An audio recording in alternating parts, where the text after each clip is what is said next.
हरे कृष्ण कृष्ण।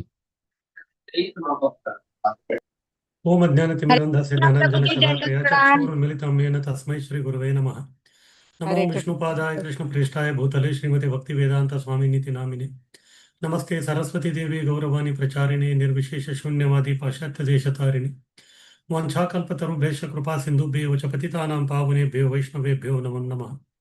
श्री कृष्ण चैतन्य प्रभु नित्यानंद श्री अद्वैत गदाधर श्रीवासदि गौर भक्तवृंद। हरे कृष्णा कृष्ण कृष्णा हरे हरे, हरे राम राम राम हरे हरे। हरे कृष्ण। तो सबका स्वागत है। श्री उपदेशामृत ग्रंथ इसका भी आखिरी जो मंत्र श्लोक है उसका हम लोग चर्चा कर रहे हैं। इसमें जो है फिर से राधा कुंड जो है उसकी महिमा उसके बारे में इधर फिर से बता रहे हैं। आगे कीजिए। तो श्लोक 11 है राधा कुंड महिमा। कृष्ण सोच्चय प्रणय वसति प्रेयसीभ्योऽपि राधा कुंडम चास्या मुनिभिर भितस्ता दृगेव व्यधायि यत्प्रेष्टैर्प्यलव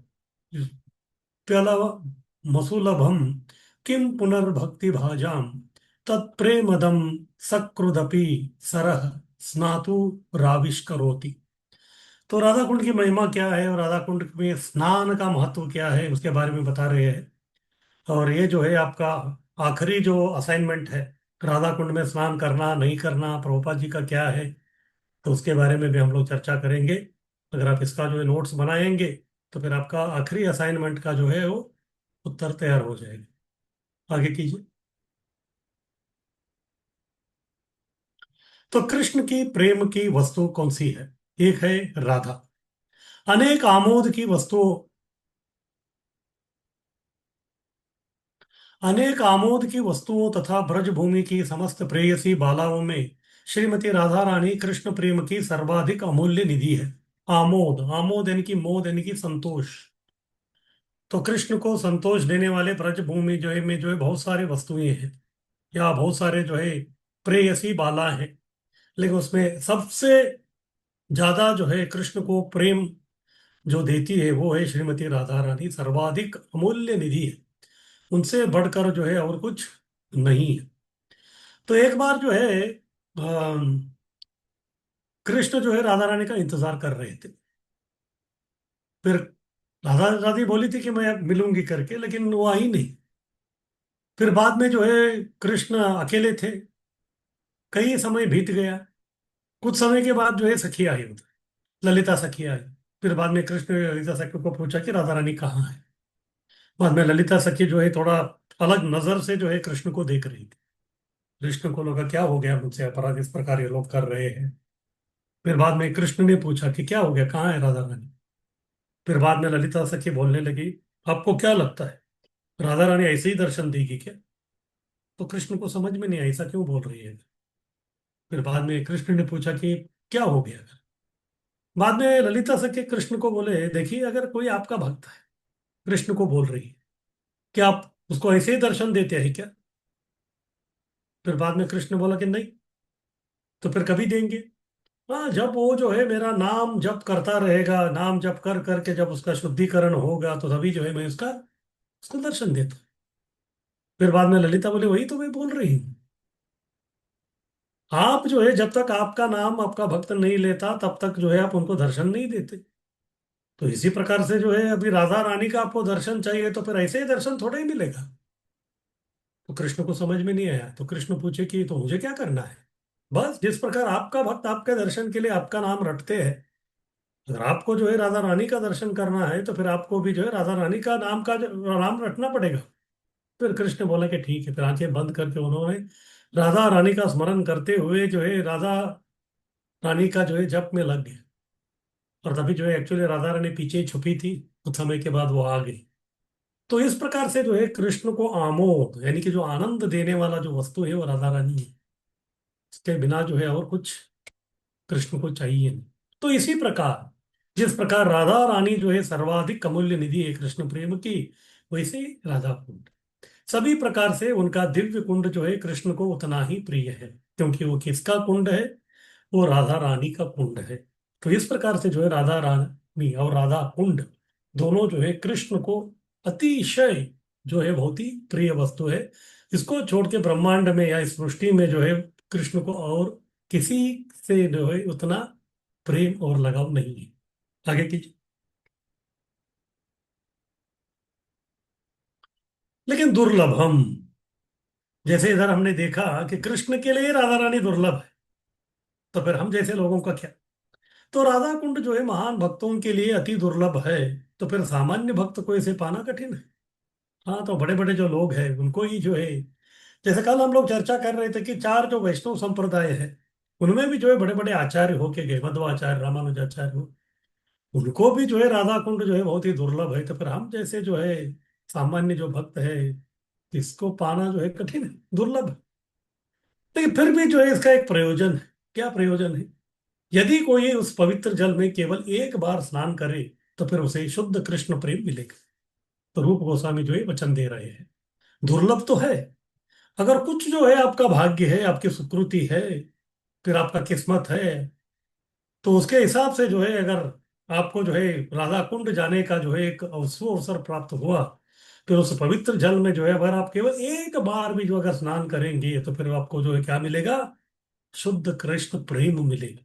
इस प्रकार से जो है उसमें वो ताकत है, वो शक्ति है, और यही जो उसका दुर्लभ प्रयोजन है इस। तो इस श्लोक में जो है उसी के बारे में वो बता रहे हैं। आगे कीजिए। तो प्रभुपाद जी अपने तात्पर्य में लिखते हैं कि राधा कुंड जो है वो क्यों इतना पूज्य है। यह राधा रानी का है जो सभी गोपियों में कृष्ण का अति प्रिय है। तो जैसे रहता है ना, बहुत सारे गाड़ियां हैं, लेकिन एक गाड़ी जो बहुत विशेष है, क्यों? क्योंकि वो जो है कोई बड़े मंत्री का है, बड़े मंत्री का है, तो इसलिए वो विशेष है। इसी प्रकार से ब्रजमंडल में कई सारे कुंड है, लेकिन ये जो राधा कुंड है सभी कुंडों से जो है कृष्ण को अति प्रिय है। क्यों? क्योंकि वो राधा रानी का कुंड है और राधा रानी कृष्ण को अति प्रिय है।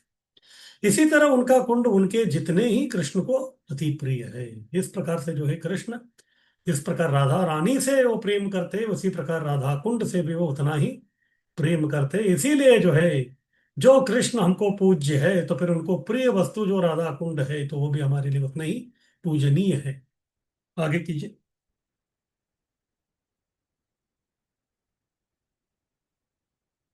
तो अभी आप में से जो है कई सारे लोग जो है राधा कुंड एवं श्याम कुंड उधर सब गए होंगे, और ये राधा कुंड में जो है स्नान करना है नहीं करना है इसके बारे में जो है कई सारे जो है अलग अलग प्रकार के जो मत है। और कल हम लोग चर्चा कर रहे थे कि जैसे 1514 में जब चैतन्य महाप्रभु जो उधर आए थे, तो तभी जो है उन्होंने इस अरिट ग्राम को उन्होंने इधर आए थे। फिर तभी जो है एरिया जो है पूरा जंगली जानवरों से भरा हुआ था। उधर बाघ थे, भालू थे, और कुछ ब्रजवासी भी उधर रहते थे। फिर ब्रजवासियों को उन्होंने पूछा कि ये राधा कुंड श्याम कुंड कहाँ है, तो उनको कुछ मालूम नहीं था। क्योंकि ऐसे कहते हैं कि जिस प्रकार गोवर्धन भी जो है कृष्ण के विरह में जो है छोटे छोटे हो रहा है, उसी प्रकार से राधा कुंड और श्याम कुंड भी श्रीमती राधा रानी और कृष्ण का अप्रकट होने के बाद जो है वो भी धीरे धीरे जो है अपना साइज जो है वो कम करते गए। फिर बाद में उनको बताया गया कि इधर जो है दो गड्ढे हैं पानी के, एक को हम गौरी बोलते हैं और एक दूसरे को जो है काली कहते हैं, इस प्रकार। और एक किताब है उसका नाम है भक्ति रत्नाकर। उसमें जो है वर्णन करते हैं कि जब चैतन्य महाप्रभु ब्रजमंडल परिक्रमा कर रहे थे तो फिर वो एक तमाल वृक्ष के नीचे बैठे थे, और ये तमाल वृक्ष जो है यही काली नाम का ये जो गड्ढा है उसके तट पे ही था। तो बाद में जो है वही एक्चुअली वो श्याम कुंड था, तो श्याम कुंड के तट पे ही जो है एक तमाल वृक्ष था। आज भी जो है वो तमाल वृक्ष है, उसको तमाल तला कहते हैं। तो उधर जो है समाधि में चले गए वो। फिर बाद में जो है समाधि में उनको सब समझ दिखने लगा कि ये जो है ये दोनों जो है राधा कुंड श्याम कुंड है करके इतने खुश हो गए। फिर बाद में उसके अंदर प्रवेश किया। फिर बाद में जो है वो स्नान करना आरंभ कर दिया, फिर उस जगह को जो है वो पूरा गुणगान करना आरंभ कर दिया। फिर उधर का जो मिट्टी था उससे जो है उन्होंने तिलक लगा दिया। फिर सभी ब्रजवासियों को बुलाया। फिर बाद में सबको बोलने लगे कि यही राधा कुंड और श्याम कुंड है। फिर सब लोग जो बहुत खुश हो। फिर तभी जो एक व्यक्ति बोलते कि ये जो सन्यासी जो है ये कोई साधारण व्यक्ति नहीं दिख रहा। क्योंकि केवल इसके दर्शन मात्र में जो है मैं जो है पूरा मुझ में जो है पूरा रोमांच हो रहा है। तो और एक ब्रजवासी था, उन्होंने बोला कि हाँ मुझे भी ऐसा लग रहा है कि ये सन्यासी जो है साधारण नहीं है। जिस प्रकार से कृष्ण को देखने से जो अनुभव होता है, इनको देखने से उसी प्रकार का अनुभव हमको होता है। और हम देख रहे हैं कि इसमें जो है पूरा ब्रज का जो है पूरा प्रेम जो है आप्लावित हो रहा है। और इतना ही नहीं, ब्रजवासी उनके प्रति आकर्षित हो गए, उधर जितने भी कोयल तोते सब थे वो भी जो है इधर पेड़ में आके जो है उनकी तरफ देख रहे थे। फिर तभी देखते देखते जो है बहुत सारे मयूर आ गए, उधर मयूर आके जो है उनके अगल बगल में जो है नृत्य करना आरंभ कर दिया। फिर बाद में जितने बगल में जितने भी जो फूलों के जो पेड़ थे वो इतने खुश हो गए कि अपने आप जो है हवा चलने लगा, फिर उनके ऊपर जो है पुष्प वृष्टि जो है वो होना आरंभ हो गई। फिर गाय भी भागते भागते उधर आ गए। फिर आते ही जो है अपना जो पूंछ था उसको ऊपर कर दिया, यानी कि वो पहचान रहे थे कि ये जो है ये कौन है, ये गोपाल ही है, ऐसा उनको लग रहा था। और सभी जितने भी उधर पशु पक्षी जब थे सब अश्रुपात कर रहे थे। तो तब जाके जो है लोगों को समझ में आ गए कि ये व्यक्ति कोई साधारण नहीं है, ये कृष्ण ही है करके। फिर बाद में जो है आगे मैंने बताया जिस प्रकार से रघुनाथ दास गोस्वामी जो है उन्होंने इसका जो है विस्तार करना चाहते थे, फिर बाद में जो है विस्तार कर दिया उन्होंने। फिर क्योंकि उनका पैसा जो है वो बद्रीनाथ, वहाँ भगवान जो है उन्होंने उधर उनको भेज दिया था। तो यही रघुनाथ दास गोस्वामी जो है वो उधर ही रहते थे।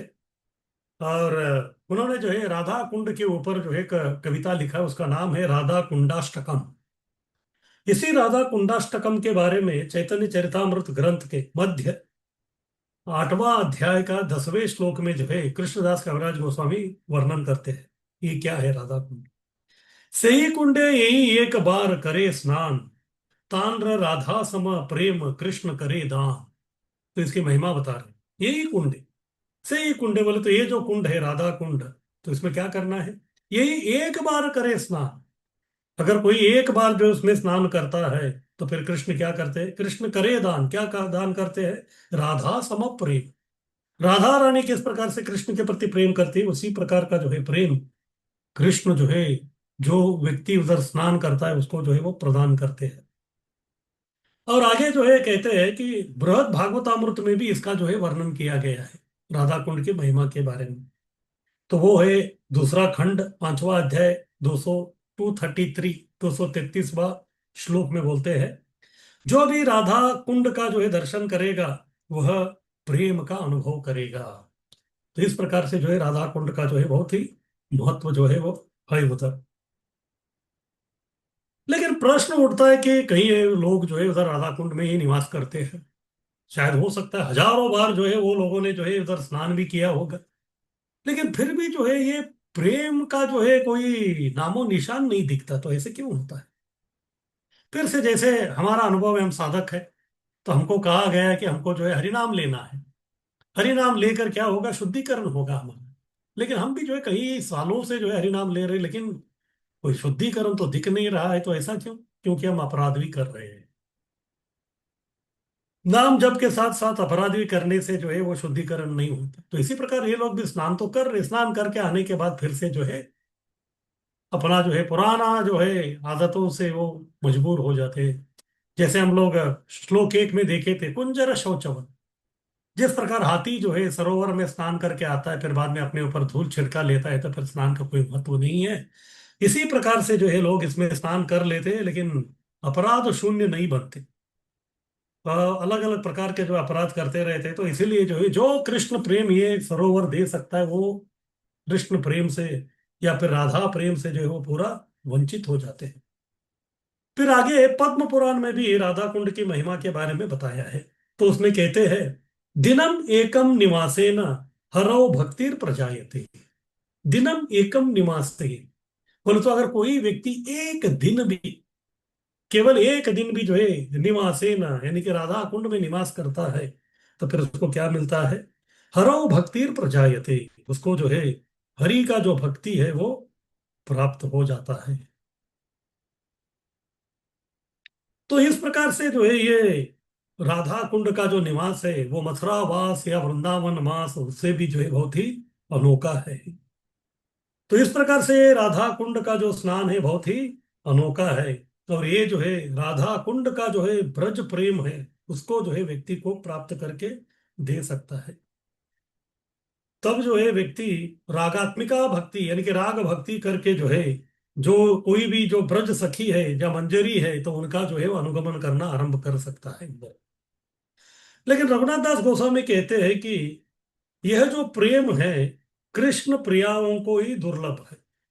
बोलो तो जो कृष्ण भक्त है सामान्य उनको जो है ये दुर्लभ है, ये सबको जो है नहीं प्राप्त होता। केवल किनको प्राप्त होता है? जो कृष्ण भक्ति जो है मंजरी भाव में करना चाहता है, मंजरी यानी कि सखी भाव में, वह वो जो करना चाहता है तो उनके लिए ही ये निवास है। क्योंकि ये राधा रानी और ये जो है राधा कुंड के अगल बगल में जो कुंज है वो सब जो है सखियों का, अष्ट सखियों का कुंज है उधर। और वही अष्ट सखी जो है या वो जो मंजरी है वो सब जो हमारे गोस्वामी बन के आ गए। अलग अलग प्रकार के हमारे जो गोस्वामी थे वो सब मंजरी थे। तो इस प्रकार हम जो मंजरी है, जो गोस्वामी बन के आए उनका हम लोग अनुगमन करेंगे तो फिर जो है हो सकता है एक इसमें जो है हमको भी इसका जो है दुर्लभ जो प्रयोजन है वो हमको प्राप्त हो सकता है। तो आगे रघुनाथ दास गोस्वामी समझाते हैं कि राधा कुंड और श्याम कुंड जो है वो क्या है। ये बहुत ही विशेष है। कैसे विशेष है? राधा कुंड और श्याम कुंड जो है राधा और कृष्ण का प्रेम का द्रव रूप है। हाँ, तो प्रेम का जो द्रव रूप है तो वही जो है वो सरोवर का जो है वो पानी है। तो इसीलिए जो है उनका जो प्राकट्य हो गया है तो फिर वो जो स्नान दाता है यानी कि जो स्नान करने वाला व्यक्ति है तो उसको जो है वो प्रेम दे सकते हैं। तो उतना जो है उनका वो शक्ति है। तो इस प्रकार से राधा कुंड और की महिमा और राधा कुंड में स्नान के बारे में जो उसके महात्म्य है उसके बारे में जो है अलग अलग प्रकार के जो शास्त्र है वो हमको अलग अलग प्रकार से जो है हमको उसके बारे में समझाते हैं। लेकिन आगे कहते हैं कि राधा कुंड का जो स्नान है जो है वो बहुत ही दुर्लभ है। तो किन लोगों के लिए दुर्लभ है? वो कहते हैं कि चार प्रकार के जो लोग हैं उनको जो है ये राधा कुंड का स्नान जो है वो दुर्लभ है। सबसे पहला वो कहते हैं कि जिसको पुरुष भाव है, पुरुष भाव यानी कि बस एक प्रकार का स्वामित्व का भाव, तो वो व्यक्ति जो है उसके लिए ये स्नान दुर्लभ है। जैसे हम देखते हैं कि कृष्ण लीला में जो है ब्रह्मा जी आए, नारद जी आए, शिव जी आए, हाँ सुखदेव गोस्वामी भी आए, ये सब आए लेकिन सबको जो है रास लीला में जो है वो प्रवेश नहीं मिला क्योंकि वो लोग पुरुष रूप में थे या फिर प्रकार का पुरुष भाव में थे। अगर रास लीला में ही जो उनको प्रवेश नहीं मिला तो फिर राधा कुंड का स्नान का जो है उनको प्रवेश जो है वो प्राप्त नहीं हो सकता क्योंकि पुरुष भाव में। दूसरी बात बोलते हैं कि अगर कोई व्यक्ति केवल वैदिक साधना भक्ति कर रहा है यानी कि केवल विधि विधानों का पालन करते हुए वो भक्ति कर रहा है साधना भक्ति, तो फिर उसके लिए भी ये नहीं है। क्योंकि विधि विधानों का पालन करने वाला जो व्यक्ति है वो जो है जबरदस्ती से करता है। क्यों? क्योंकि कोई पूछता है कि आपने ये किया क्या, वो किया क्या, उसमें जो है स्पॉन्टेनिटी यानी कि स्वयं स्फूर्तता नहीं है। और ये जो मंजरी भाव का प्रेम जो है ये सब जो है स्वयं स्फूर्त है। इस प्रकार केवल वैदिक भक्ति करने वाले को प्राप्त नहीं होगा। लेकिन जो व्यक्ति रागानुगा भक्ति करता है तो उनके लिए जो है ये प्राप्त हो सकता है। उसके बाद प्रबोधानंद सरस्वती जी है जो अपने गोपाल भट्ट गोस्वामी के जो है वो चाचा थे। तो उन्होंने एक किताब लिखा, उसका नाम है राधा रस सुधा निधि। तो राधा रस सुधा निधि में जो है वो कहते हैं केवल जो गोपी भाव वाले जो लोग हैं उन्हीं को जो है ये राधा कुंड स्नान जो है वो प्राप्त होता है। बड़े बड़े देवताओं को भी जो है ये बहुत ही दुर्लभ है। इस प्रकार से वो कहते हैं। फिर आगे चौथा बोलते हैं कि अगर किसी को जो है राधा रानी की आप्त सेवा करना है यानी कि निकटवर्ती सेवा करना है तो फिर उनको जो है गोपी या मंजरी भाव में आना पड़ेगा। तब तक वो भाव तक उनको नहीं आता, तब तक वो असलियत में जो है वो राधा कुंड का महिमा नहीं समझते और राधा कुंड में स्नान उनके लिए भी वो जो है वो दुर्लभ है। और पांचवा कारण बताते हैं कि किस प्रकार से ये दुर्लभ है। जैसे ब्रह्मा जी और शिव जी जो है उन्होंने कृष्ण के लीला तो देख लिया लेकिन उन्होंने राधा रानी का लीला नहीं देखी। अगर ये इस प्रकार के जो बड़े बड़े जो प्रमुख देवता है उन्होंने राधा रानी का लीला नहीं देखा तो फिर राधा कुंड के बारे में उनको कैसे नहीं। इसलिए इस प्रकार ये लोगों को भी जो है राधा कुंड का जो स्नान है वो बहुत ही दुर्लभ है। फिर अभी जो है मुख्य प्रश्न हमारा जो है वो, राधा कुंड में स्नान करे या न करे। तो सितंबर 1975 श्रील प्रभुपाद जी जो है अमेरिका में अपना सब प्रचार प्रसार किया, फिर कई सारे अपने अमेरिकी जो भक्त थे उनको लेके वृंदावन में आए। तभी वो राधा दामोदर मंदिर में रहते थे और उधर ही जो है उन्होंने भक्ति रसामृत सिंधु के ऊपर जो है अपना व्याख्यान दे रहे थे। तो तभी जो है एक दिन उन्होंने बोला कि हम लोग गोवर्धन परिक्रमा करेंगे, और परिक्रमा करते करते जो है राधा कुंड में आ गए। फिर राधा कुंड में आ गए तो फिर इतना सब गोवर्धन का महिमा वगैरह सब बता दिया था। फिर प्रभुपाद को लगा कि अभी हम लोग राधा कुंड में स्नान करेंगे, ऐसे भक्तों को बोल दी। बस ऐसे बोल के जो है प्रभुपाद जी अपना जो है कुर्ता उतर रहे थे, तभी आवाज सुनाई दिया, छाप छाप छाप छाप करके।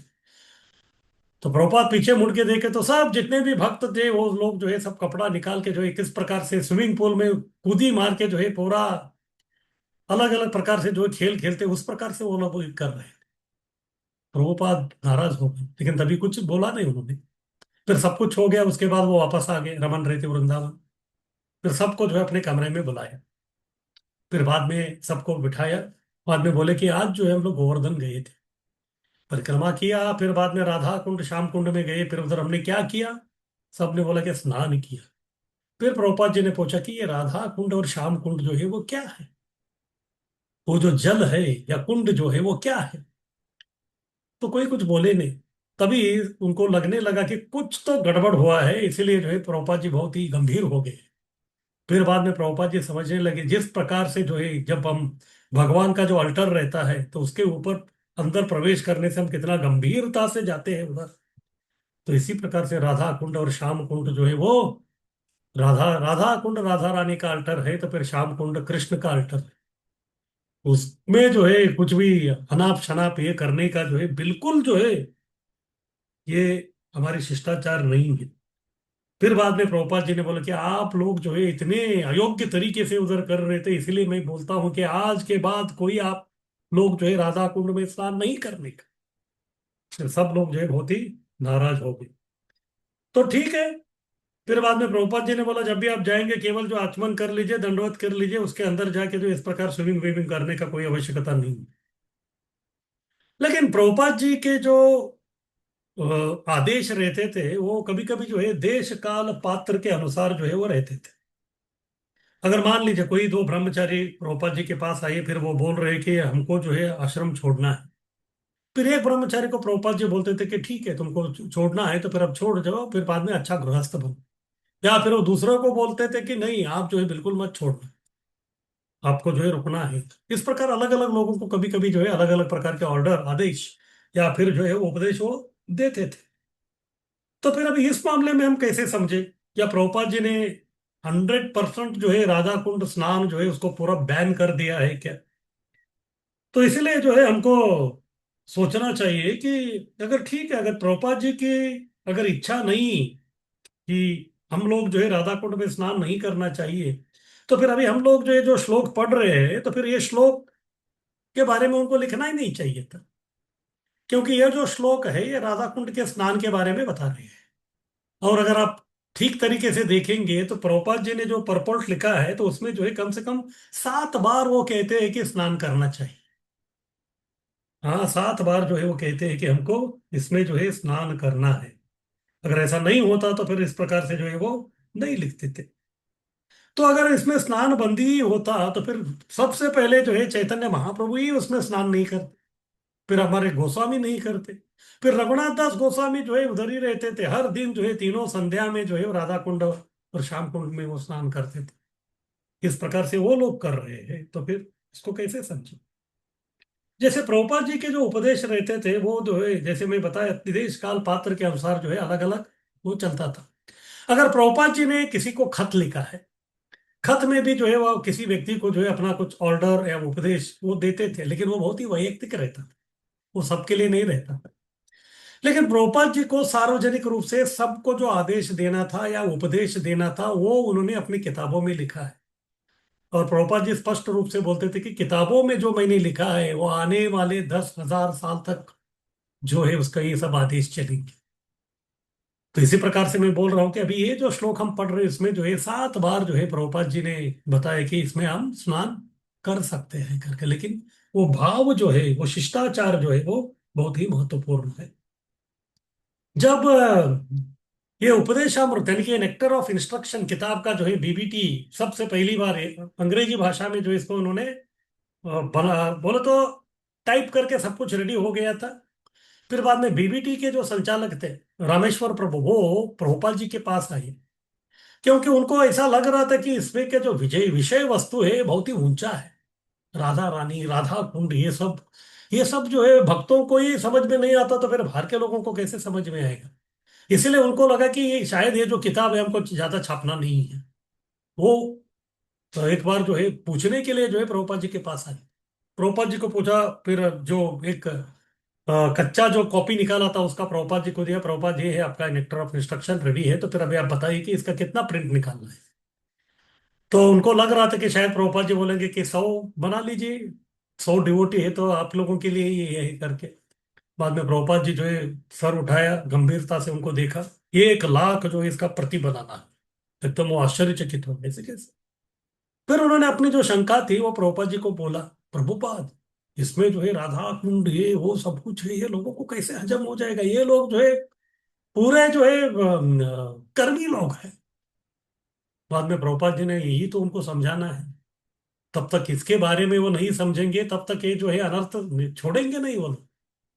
तो तब जाके जो है ये प्रभुपाद जी की जो करुणा है तो वो जो इनको दिखाई दिया, यानी कि अगर प्रभुपाद जी जो है ये ग्रंथ को जो है वितरण करने के लिए बोल रहे हैं तो इसका मतलब जो है वो, और ये ग्रंथ अगर कोई पढ़ रहा है तो फिर इसमें यही लिखेंगे, अगर दुनिया में किधर भी जो है नंबर 1 आपको स्नान करना है तो फिर राधा कुंड में करना है।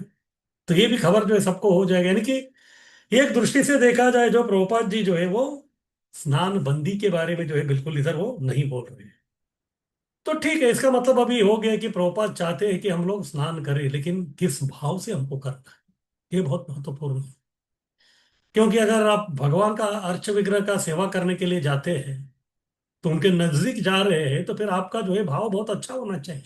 इसलिए जो है हमको उसके अर्च विग्रह का सेवा से पहले मानस पूजा होता है सब, ताकि हम लोग मानसिक रूप से भी तैयार होते हैं। तो इसी प्रकार से राधा कुंड के स्नान करने से पहले जो है हमारी जो है बहुत तैयारी होनी चाहिए। तो फिर वो तैयारी कैसे होगी, हमारा मूड क्या होगा, और विधि क्या है इसका इस प्रकार से ये करने का। तो और एक बात ऐसा समझ में आता है कि ये राधा कुंड का जब निर्माण किया, किसने किया, रघुनाथ दास गोस्वामी ने किया। लेकिन उधर हम देखते हैं कि उन्होंने स्टेप्स बनाया है। स्टेप्स बनाया है, तो स्टेप्स क्यों बनाते हैं, ताकि लोग जो है, क्योंकि वो स्नान का घाट है, स्नान का घाट के हिसाब से स्टेप्स बनाते हैं, यानी कि उन्होंने स्टेप्स इसीलिए बनाया है ताकि लोग जो है उधर आके स्नान करें। अगर उनको लगता था कि कोई इधर स्नान न करे तो फिर वो स्टेप्स बनाते ही नहीं थे। उधर जो है उन्होंने स्टेप्स बनाया है, तो इसका मतलब वो भी चाहते हैं कि जो लोग हैं राधा कुंड का जो है प्रयोजन प्राप्त करे करके। तो ठीक है, फिर अभी जो है विधि क्या है। तो विधि ये है कि सबसे पहले जो है जब हम लोग उधर आते हैं राधा कुंड के नजदीक, उधर आपको बैठ के जो है राधा और कृष्ण के तत्व के बारे में आपको जो है प्रवचन सुनना पड़ेगा या कथा सुनना पड़ेगा। जो भी आपको लेके गया है, जो भी धाम दर्शक है, तो वो व्यक्ति का यह कर्तव्य है, जिनको भी जो है वो राधा कुंड श्याम कुंड में स्नान करने के लिए लेके जा रहे हैं उसके पहले राधा रानी कौन है, श्याम कौन है, ये कुंड क्या है, इसका जो है पूरा जो है डिटेल में वो समझाना बहुत जरूरी है। तभी जो है व्यक्ति बहुत ही नम्रता पूर्वक जो है वो इसमें स्नान कर सकता है। जैसे हम लोग जो है इस्कॉन चौपाटी से है, तो कई बार जो है हम लोग परम पूज्य राधानाथ स्वामी महाराज के साथ हम लोग गोवर्धन परिक्रमा की है, लेकिन महाराज जी कभी भी जो है हमको राधा कुंड श्याम कुंड का कथा तो बहुत सुना है, कीर्तन किया, सब किया, लेकिन स्नान जो है बिल्कुल वो था ही नहीं। लेकिन ये 1999 1999 में जो है हमारा वृंदावन यात्रा था।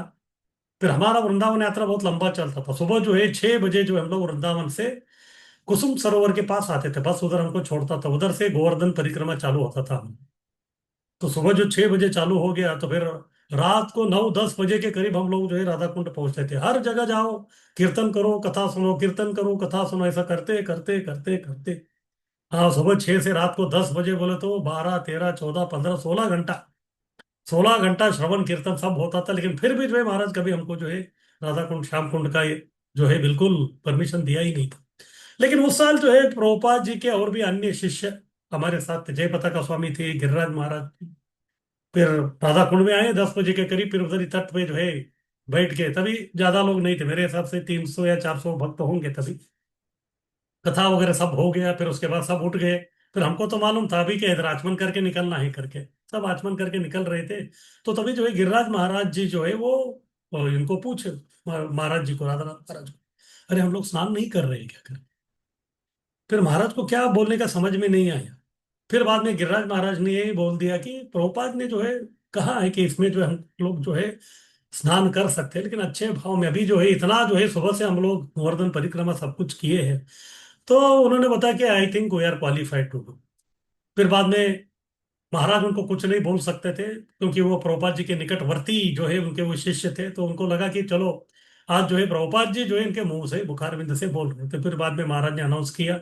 उसके बाद में जो अभी हम स्नान करने वाले हैं, तो फिर सब लोग तैयार होने हो रहे थे। महाराज ने बोला सब लोग बैठो। फिर बाद में और 1 घंटा लेक्चर दिया उन्होंने, किस प्रकार से हमारा भाव होना चाहिए सब। फिर उसके बाद जो है लोगों ने क्या भाव से वो स्नान किया, बस वो तो एकदम अलौकिक था। लेकिन वो जो स्थान था वो उसी साल का ही लिए ही था। फिर अगली बार जब हम उधर आए तो फिर महाराज ने बोला कि नहीं, वो केवल जो है गिरिराज महाराज जी का जो कृपा था उसकी वजह से जो उस प्रकार से वो हो गया था। तो कहने का तात्पर्य ये है कि आपका जो है भाव जो है, आपका जो धाम दर्शक जो है उस प्रकार से उन्होंने निर्माण कर दिया है, या आप कुछ जो है अपराध नहीं कर रहे हैं, तो फिर जो है तभी आप उसमें जो है कर सकते हैं। तो ठीक है, अभी सब हो गया, कथा हो गया, सब कुछ जो है अच्छी तरह से आपने जो है सब समझ लिया ये सब क्या है। फिर उसके बाद जो है हमको करना है, क्या करना है, राधा कुंड और श्याम कुंड का परिक्रमा करना है। राधा कुंड और श्याम कुंड जो है कौन है, वो राधा और कृष्ण का विग्रह ही है। उसका जो हमको परिक्रमा करना है 3 बार कम से कम, वो करने से जो है हम उनका परमिशन मांग रहे हैं। तो फिर ये राधा कुंड श्याम कुंड का जो परिक्रमा है बहुत ही महत्वपूर्ण है। वो क्या है अभी हम देखते हैं, आगे कीजिए। तो ये है राधा कुंड का परिक्रमा, आगे कीजिए। तो जैसे हम गोवर्धन के हिस्से जो है अंदर आ जाते हैं, तो फिर सबसे पहले जो हमको ये मिलता है राधा गोकुलानंद मंदिर। तो जैसे ये सभी जो विग्रह थे वो वृंदावन में ही थे पहले, राधा गोविंद जी, मदन मोहन, सब कुछ। जब खबर आई कि आक्रांता जो है उसके ऊपर आक्रमण कर रहे, तो तभी जो है हर एक विग्रह को जो है अलग अलग बैलगाड़ी में रख के जो है वो राजस्थान भेज रहे थे। लेकिन एक दिन में नहीं गए। इनका जो पहला पड़ाव था, जो कहाँ रुके थे, तो वो राधा कुंड में ही रुके थे सभी ये बैलगाड़ी। और जहां जहां जो जो बैलगाड़ी रुकी थी अलग अलग जगह में, और उधर अलग अलग जो विग्रह था, बाद में जो है उधर उन्हीं विग्रहों का मंदिर बना के उनका प्रतिभू मूर्ति जो है स्थापना किया है। तो वही जो है फिर से वो मंदिर आपको उधर दिखेंगे, और प्रतिभू ये है। तो इस प्रकार से ये राधा गोकुलानंद है, ये विश्वनाथ चक्रवर्ती ठाकुर के है मंदिर है। आगे की, तो ये है कुंडेश्वर महादेव। ये जो है राधा कुंड के जो है रक्षक है। ये दक्षिण दिशा में है। तो इसीलिए सबसे पहले जो है हम इनका जो है प्रार्थना करना है, फिर उनसे निवेदन करना है कि कृपा करके ये राधा कुंड श्याम कुंड का जो क्षेत्र है, इसमें जो है हमको प्रवेश के लिए आप अनुमति दीजिए। जब इनका अनुमति मिलता है तभी जो हम लोग उसमें प्रवेश कर सकते हैं। आगे कीजिए। तो ये है उनका दर्शन। आगे कीजिए। फिर आगे आपको मिलेगा एक राधा कृष्ण पुराना मंदिर। जब रघुनाथ दास गोस्वामी ने जो है राधा कुंड श्याम कुंड का जो है खनन कर रहे थे, तभी अचानक जो है उनको कुछ विग्रह मिले राधा और कृष्ण का। फिर तभी जो है उन्होंने एक बगल में जो है एक मंदिर बना के जो उनका उधर स्थापना किया था। बहुत ही प्राचीन 500 वर्ष का है। और लोग जो उसको पुराना मंदिर राधा कृष्ण का पुराना मंदिर ऐसे बोलते हैं। तो वो भी उधर है मंदिर, परिक्रमा मार्ग में। आगे चलिए। तो ये उधर का जो है दर्शन है, राधा कृष्ण पुराना मंदिर। आगे कीजिए। तो आगे है गोपाल मणिपुर मंदिर। तो ये जो गोपाल जी जो है वो उधर ही थे। फिर बाद में मणिपुर के जो राजा थे, राजा का नाम था चंद्रचूड़। तो उनके सपने में ये गोपाल जी आए। फिर गोपाल जी आके जो उनको बोले कि राधा कुंड में जो है एक अच्छा मंदिर बना के जो है आप उधर मुझे जो है प्रतिष्ठापना कीजिए। फिर वो उधर आए। फिर बाद में जो एक मंदिर उन्होंने उधर बना दिया भगवान के लिए। फिर तब से जो है इसको मणिपुर गोपाल मंदिर या गोपाल मणिपुर मंदिर इस प्रकार से भी बोलते हैं। फिर बाद में जो है कुछ समय के बाद लगभग 1994 में तो तभी इसको देखने के लिए उधर कोई नहीं था, और इसका जो है पूरा जो फंडिंग वो सब होता था वो मणिपुर में होता था। फिर जैसे प्रभुपाद जी के एक शिष्य थे, भक्ति स्वरूप दामोदर महाराज, वो मणिपुर के थे। फिर बाद में उधर के जो लोग थे उन्होंने महाराज जी को अप्रोच किया, फिर बोले कि ये इस प्रकार हमारा मंदिर है तो फिर आप लोग इस्कॉन वाले इसको ले लीजिए। फिर बाद में जो है इस्कॉन के अंडर में आ गया, फिर इस्कॉन के भक्त लोग इधर सब सेवा करना आरंभ कर दिया। फिर कुछ समय के बाद जो है परम पूज्य महाराज जी जो है वो उनका देहांत हो गया, तो फिर उनका भी जो है इधर समाधि जो है बनाया है। तो ये गोपाल मणिपुर मंदिर है। और इसकी खासियत ऐसा है कि जब सूरज का सुबह का जो पहला किरण जो है वो बराबर जो है गोपाल जी के सामने आके गिरता है, यानी कि पूरब की तरफ मुंह करते हुए ये जो है मंदिर है। आगे की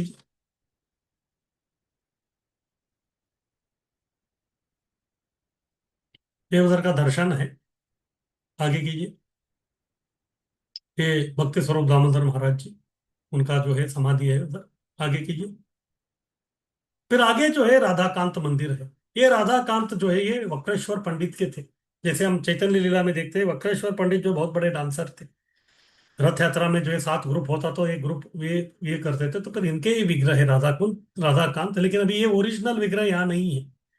ओरिजिनल राधाकांत विग्रह जो है जगन्नाथपुरी में गंभीरा, तो उधर है। आप जाएंगे तो उधर राधाकांत मंदिर करके उधर वो लिखा है, तो वो उधर है। और ये जो है इधर उनकी प्रतिभा मूर्ति है, क्योंकि कुछ समय वो इधर रहे थे, वक्रेश्वर पंडित। आगे कीजिए।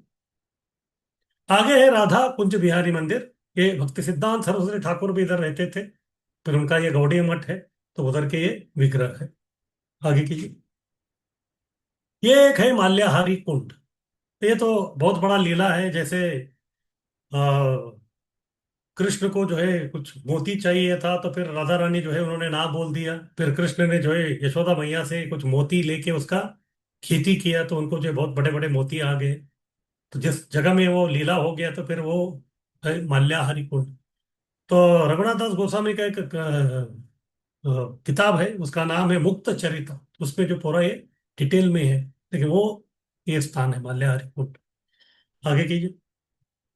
ये है शिवखोर। कल मैंने इसका कथा बताया था, जिस प्रकार के एक सियाल जो है वो, तो उसके ऊपर जो है बालक लोग पत्थर फेंक रहे थे, फिर वो पेड़ के अंदर गया था, फिर आग लगे थे, फिर ललिता उनको बचा लिया था। फिर ये वो स्थान है। आगे कीजिए। आगे है राधा श्याम सुंदर मंदिर। जिस प्रकार से जो श्याम सुंदर जी है, तो उनका जो है इधर प्रतिभू ये है, क्योंकि ये जगह जो है ये श्यामानंद पंडित का जगह है, तो इसीलिए जो है श्याम सुंदर मंदिर इधर है। आगे कीजिए। आगे जो है राधा दामोदर मंदिर है। तो दामोदर का विग्रह जो यहाँ रुके थे बैलगाड़ी में, फिर अभी जो है राधा दामोदर जो है वो ओरिजिनल जयपुर में है। तो उनके ये प्रतिभू मूर्ति है इधर के। आगे की जो आगे है रामेश्वर महादेव। ये पश्चिमी ओर, चारों दिशा में जो है 4 महादेव है। दक्षिण में कुंडेश्वर महादेव थे, फिर अभी पश्चिम जो है रामेश्वर महादेव है, तो उनका भी जो हमको अनुमति लेना पड़ता है परिक्रमा में। आगे की आगे जो है राधा गोपीनाथ मंदिर। जो गोपीनाथ के विग्रह वाला बैलगाड़ी ये स्थान पे रुका था। और विशेष रूप से ये जो है ये जानवा माता का कुंज है। और जानवा माता जो है वो अनंग मंजरी राधा रानी की वो बहन है। जैसे मैं बता रहा था कि राधा कुंड के बगल में ही जो अष्ट सखियों का कुंज है वो आपको नहीं दिखता। ओरिजिनल राधा कुंड जो है उधर है, कहाँ, गोलोक वृंदावन में। वो जो है पूरा मणियों से बना हुआ है, चिंता मणियों से अलग अलग जो है वो बना हुआ है। और ये कहाँ कहाँ इनका जो कुंज है, उसी स्थान में जो है हमारे आचार्य हमारे गोस्वामी उधर ही बैठ के जो है वो सब जो है तप वगैरह सब किया है। तो इस प्रकार से जानवा माता का ये जगह है, तो फिर इधर ही जो है राधा गोपीनाथ मंदिर, और वो विग्रह का बैलगाड़ी भी इधर ही रुका था। अभी ओरिजिनल ये जो डेटीज है वो जयपुर में है। आगे की जो ये है जानवा बैठक, उसके बगल में, तो उधर ही वो बैठी थी जब वो भी आई थी वृंदावन, जब परिक्रमा कर रही थी, फिर इधर ही बैठी थी। और ये जो जगह है अनंग मंजरी का कुंज है ये, क्योंकि जानवा जो है वो अनंग मंजरी है। आगे की जो ये रघुनाथ दास गोस्वामी का समाधि है। जैसे मैं बताया कि रघुनाथ दास गोस्वामी अपना पूरा जीवन राधा कुंड के सेवा में लगाए, और ये बहुत ही महत्वपूर्ण व्यक्ति है। तो इसलिए प्रोपद भी कहते थे कि अगर किसी को राधा कुंड में निवास करना है तो फिर उसको रघुनाथ दास गोस्वामी जैसा बनना पड़ेगा। तो रघुनाथ दास गोस्वामी जो हर दिन जो है 64 माला करते थे, 1000 वैष्णवों को जो है दंडवत प्रणाम करते थे, फिर गोवर्धन परिक्रमा करते थे। तो बाकी इसके लिए जो उनके पास समय ही नहीं रहता था। इस प्रकार अगर कोई करना चाहता है तब जाके वो उधर निवास कर सकता है। अगर केवल निवास करके जो है कुछ सेवा नहीं कर रहा है तो फिर जो है उसके लिए वो अच्छा नहीं है। आगे कीजिए।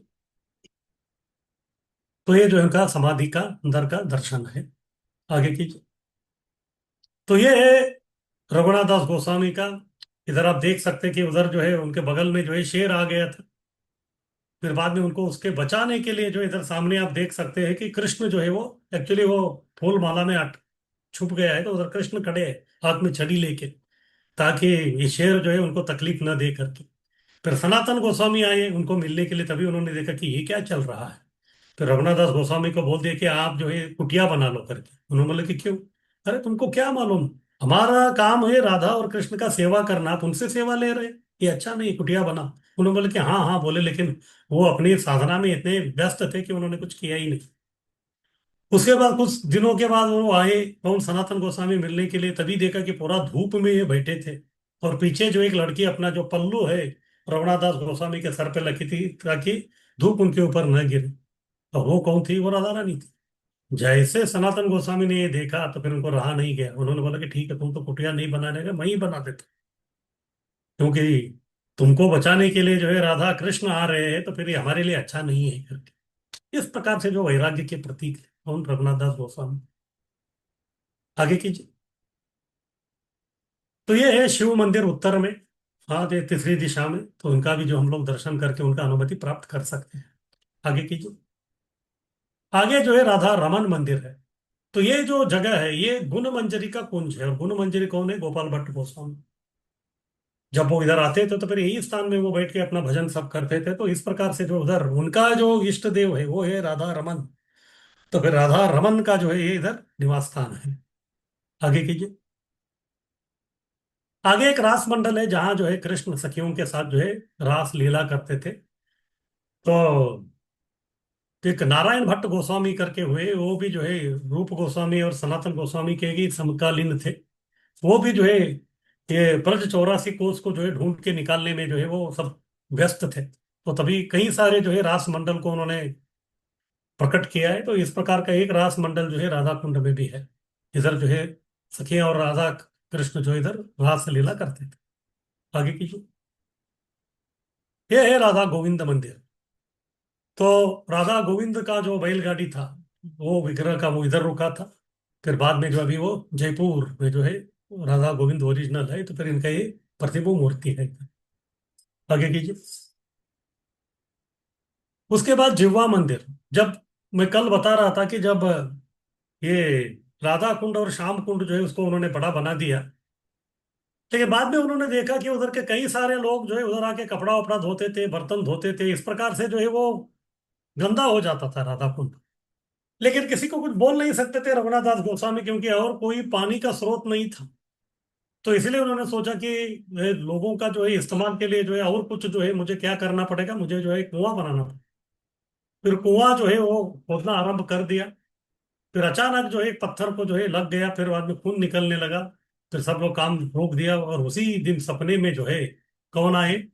गोवर्धन आए। फिर गोवर्धन आके जो है उनको बोलने लगे कि ये तो मेरा जिह्वा है, आपने मेरा जिह्वा को जो है ठेस पहुंचाया। फिर बाद में उन्होंने उसको निकाल के एक मंदिर बनाया, वो है जिह्वा मंदिर। आगे कीजिए। तो ये है उधर का दर्शन, आप देख सकते हैं जो शिला है जिह्वा के आकार में ही है। आगे कीजिए।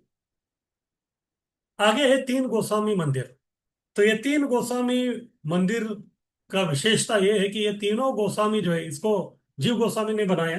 तीनों गोस्वामी जो है एक ही तिथि को जो है उनका तिरोधान हो गया, लेकिन अलग अलग समय में हुआ।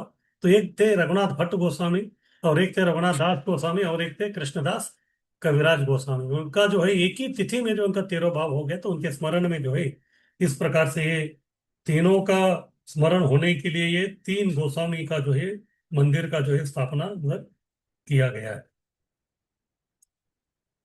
तो इन तीनों का जो है आश्विन शुक्ल द्वादशी को जो है उनका तिरोहित हो गया है। तो एक हो गया 1583 में, दूसरे का हो गया 1568 में, और एक का हो गया 1588 में। तो अलग अलग साल में उनका हो गया, लेकिन जो तिथि था वो अ, एक ही था। मतलब वो था आश्विन शुक्ल द्वादशी के दिन हो गया, तो इसके स्मरणार्थ ये तीन गोस्वामी का मंदिर उधर है। आगे की जो, तो ये जो है उनका तीनों का अंतर का पुष्प समाधि का जो उनका ये दर्शन है। आगे की जो, आगे जो है गोपाल भट्ट गोस्वामी का भजन कुटीर है, क्योंकि ये जो जगह है ये गुण मंजरी का कुंज है। और गुण मंजरी जो है वही गोपाल भट्ट गोस्वामी, जब वो इधर आए थे तो तभी इस स्थान में उन्होंने भजन किया था। आगे की जो, आगे कृष्णदास कविराज गोस्वामी का भजन कुटीर है, क्योंकि ये कस्तूरी मंजरी का जो है कुंज है। इस प्रकार से जो है वही कुंज में वो आके अपना भजन करते। आगे की जो, आगे रघुनाथ दास गोस्वामी का भजन कुटीर भी है। तो जैसे मैंने बताया, कुछ समय के बाद जो उनको एक कुटीर बना के दे दिया, फिर बाद में कुटीर में ही रहने लगे वो। आगे की जो, ये उधर का ये दृश्य इधर आप देख सकते हैं। इधर जो है सनातन गोस्वामी देख रहे हैं, उधर कृष्ण खड़े हैं, इधर राधा रानी अपना पल्लू ये कर रही है, इधर जो है शेर है, जो मैं जो प्रसंग बताया था उसका ये चित्र है इधर। आगे की जो, आगे विश्वनाथ चक्रवर्ती ठाकुर का भजन कुटीर है। तो वो जब भी इधर थे तो फिर यही स्थान पे जो है वो भजन कीर्तन इधर करते थे। आगे की जो, ये है मानस पावन घाट। तो इधर जो है राधा और कृष्ण जो है कभी कभी दोपहर के समय में जो इधर वो मिलते थे। हाँ, मानस पावन घाट में। तो जैसे तीन योग पीठ जो है वो बताया जाता है। योग पीठ यानी कि राधा और कृष्ण का जो है मिलन का जो है वो जगह। तो ऐसे कहते थे कि अ, दिन में जो है ये दोनों, ये नंदगांव में जो है वृंद कुंड है, वृंद कुंड के पीछे जो है गुप्त कुंड है। वो गुप्त कुंड में जो है ये लोग गुप्त रूप से जो है मिलते थे। इसलिए वो एक जो है वो योग पीठ है, वो सुबह वाला है। फिर उसके बाद दोपहर में जो है वो वृंदावन में जो गोविंद देव का मंदिर है, तो वो भी योगपीठ माना जाता है, उधर भी दोनों मिलते थे। फिर बाद में रात के समय में जो है वो इधर ये राधा कुंड श्याम कुंड दोनों का जो संगम है, तो वो भी एक योगपीठ है। इस प्रकार ये घाट पे जो है वो बैठते थे। आगे की, उसके बाद पंच पांडव स्थान, जैसे मैं बताया कि रघुनाथ दास गोस्वामी के सपने में वो आए, हमें पांच वृक्ष जो है पंच पांडव है, तो फिर हमको अब तकलीफ मत देना करके कुछ समय तक वो थे, लेकिन अभी जो है सब वो अप्रकट हो गए हैं। तो ये पंच पांडव का स्थान है। आगे की, आगे जो है चैतन्य गदाधर मंदिर। तो इधर जो है एक थोड़ी वैष्णव का ये मठ है, तो उधर का ये दर्शन है इधर। चैतन्य महाप्रभु है और गदाधर और नित्यानंद प्रभु का दर्शन है। आगे की जो, ये है भक्ति विनोद ठाकुर जी का भजन निवास। कुछ समय भक्ति विनोद ठाकुर ने अपना समय इधर बिताया, फिर तभी जो है इनका ये भजन कुटीर था, इधर रह के वो भजन कीर्तन करते थे। आगे की जो, ये उधर का दर्शन है। तो भक्ति सिद्धांत सरस्वती ठाकुर भी उधर रहते थे, तो फिर उनका ये बैठने का आसन है। आगे की, ये भक्ति विनोद ठाकुर जी का उधर का जो आसन है वो है। आगे की, इधर का ये जो अल्टर है उनका ये दर्शन, इनका ये सब जो है पुष्प समाधि है इधर सब। आगे की, आगे जो एक पुराना जगन्नाथ मंदिर है, ये कब से है, प्राचीन है, तो फिर ये परिक्रमा मार्ग में आता है, तो भक्त लोग जो इनका भी दर्शन करते हैं। आगे की, ये उधर का दर्शन है। आगे की, आगे जो है ललिता कुंड है। अभी कभी कभी जो हमको आश्चर्य लगता है कि राधा कुंड और श्याम कुंड है उधर, फिर कभी कभी बारिश में जो है पानी तो ज्यादा हो जाता है, तो राधा कुंड और श्याम कुंड का पानी का लेवल देखेंगे तो वो उतना ही रहता है, वो ना कम होता है, इतना ऊपर हो ये आता है, तो ऐसा कैसे। तो ये जो है, ये रघुनाथ दास गोस्वामी और जीव गोस्वामी का जो इंजीनियरिंग का जो उस समय का उनका जो बुद्धि था, तो वो उसका वो कमाल है। जैसे आप देखेंगे कि राधा कुंड श्याम कुंड का जो संगम का जो स्थान है, तो संगम में हम लोग चलते आते हैं, लेकिन उसके नीचे से जो एक टनल बनाए उन्होंने। फिर वो जो टनल है वो बाहर निकलता है। हम परिक्रमा मार्ग में रोड पे आते हैं, तो फिर रोड क्रॉस करके जो है टनल उस तरफ एक खेत है, खेत की तरफ वो चला जाता है, तो उधर जो है कुंड बनाए उन्होंने, और वो है ललिता कुंड। तो इधर जितना भी जो एक्स्ट्रा पानी है वो ललिता कुंड में चला जाता है, और ललिता कुंड का एक्स्ट्रा जो पानी है वो पीछे जो है खेत में चला जाता है। इस प्रकार से राधा कुंड और श्याम कुंड का पानी का जो लेवल है, हमेशा आपने देखा होगा कि वो वही लेवल में रहता है। इस प्रकार उन्होंने अरेंजमेंट किया है। आगे कीजिए। और ये जीव गोस्वामी का भजन कुटीर, जब वो उधर थे तो फिर उन्होंने इस स्थान पे जो है अपना भजन कीर्तन किया। आगे कीजिए। आगे ललिता बिहारी मंदिर है, ये ललिता कुंड के तट पे है। हाँ, उधर जो है ललिता और कृष्ण का विग्रह है। आगे कीजिए। ये है राधा विनोद बिहारी मंदिर। तो ये भी जो है एक मंदिर उधर स्थापना किया है। आगे कीजिए। आगे है गोपी कूप। तो गोपियों ने भी जो है एक अपना कूप बनाया था उधर, प्यास बुझाने के लिए। तो फिर वो भी है। तो फिर भक्त लोग जो है पानी उसका जो है वो आचमन करते हैं, फिर बाद में अपना परिक्रमा आगे करते हैं। आगे कीजिए। ये है माधवेंद्रपुरी का बैठक। जब माधवेंद्रपुरी आए थे तो उन्होंने ये स्थान पे बैठ के राधा कुंड और श्याम कुंड और राधा रानी और कृष्ण का जो है उन्होंने स्मरण और भजन करते थे। आगे कीजिए। ये उधर का ये दर्शन है। आगे कीजिए। ये उनका पुष्प समाधि। आगे कीजिए। आगे दो अष्ट सखी मंदिर है। तो जो आठों जो सखी है उनका एक मंदिर उधर बनाया है। आगे कीजिए। आगे जो है और एक गौड़ी मठ है, निताय गौर सीतानाथ मंदिर। सीतानाथ यानी कि अद्वैत। हाँ, गौर निताय है और अद्वैताचार्य तीनों का जो है ये मंदिर है। आगे कीजिए। आगे है राधा माधव मंदिर। ये जयदेव गोस्वामी के जो है ये विग्रह है, लेकिन इधर जो है उनका प्रतिबिंब मूर्ति है, ओरिजिनल वृंदावन में ही है। और इधर जो है जब जयदेव गोस्वामी आते थे तो फिर वो इधर बैठ के जो अपना भजन करते थे। आगे कीजिए।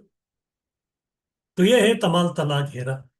तो जैसे मैं बताया कि जब पहली बार चैतन्य महाप्रभु आए थे तो फिर यही तमाल तला के तमाल वृक्ष के नीचे वो बैठे थे। फिर समाधि लग गया तो फिर उनको समझ में आ गया कि ये जो दोनों जो गड्ढे हैं ये राधा कुंड और श्याम कुंड है। तो फिर ये है महाप्रभु का बैठक। आगे कीजिए। ये है बनखंडी महादेव, या और एक पूरब की ओर जो है शिव जी जो है इस धाम का रक्षा कर रहे हैं। आगे कीजिए। आगे महाप्रभु बैठक तमालतला, यहाँ ही जो है महाप्रभु बैठ के अ, ध्यान कर रहे थे।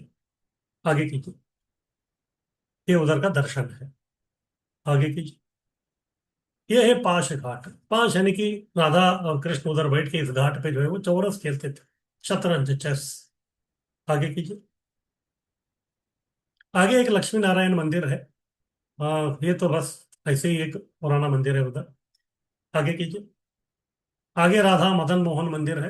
तो मदन मोहन अभी जो करौली में है, तो उनको लेके जो बैलगाड़ी जा रहा था वो ये स्थान में रुका था, तो फिर उधर उनके प्रतिभू मूर्ति है। आगे की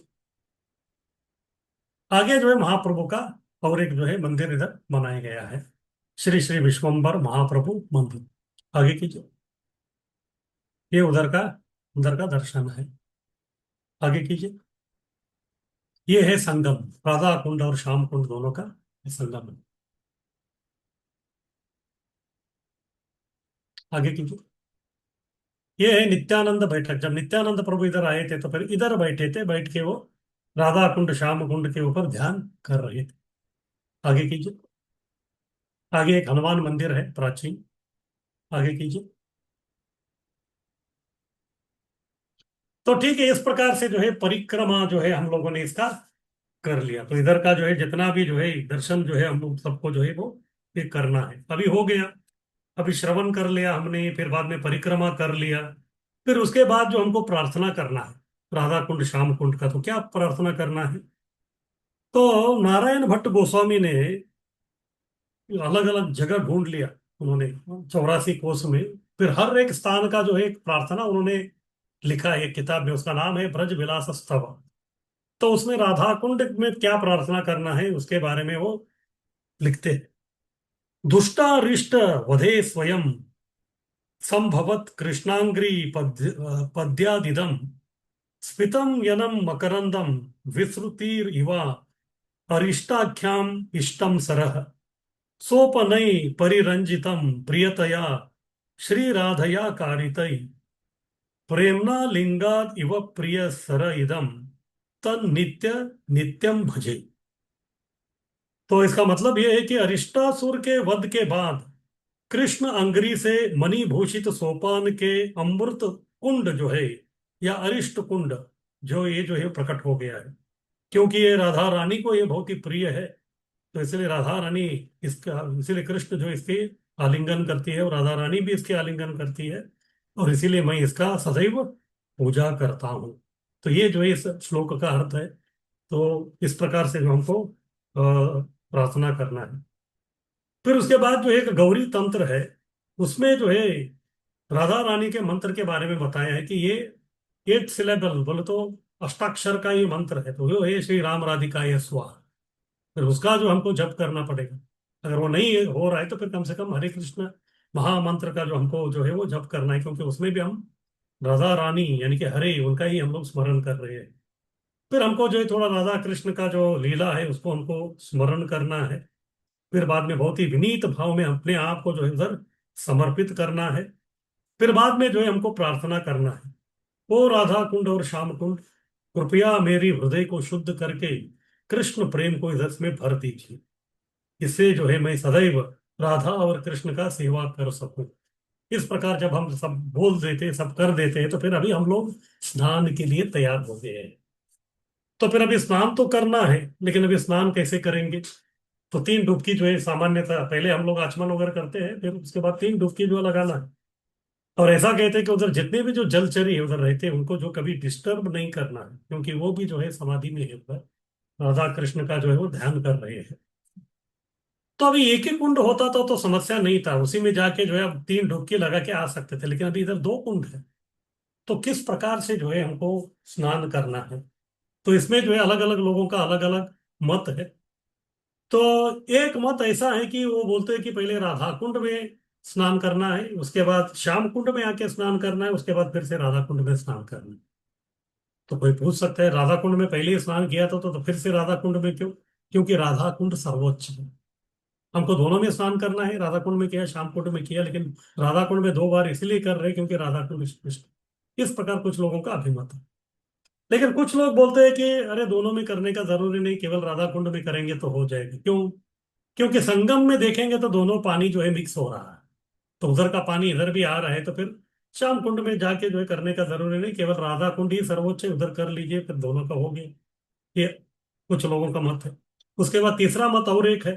कुछ लोग बोलते हैं कि सबसे पहले जो है श्याम कुंड में नहाना है, क्योंकि हम लोग इतने पापी है, हम डायरेक्ट राधा कुंड में नहीं जा सकते।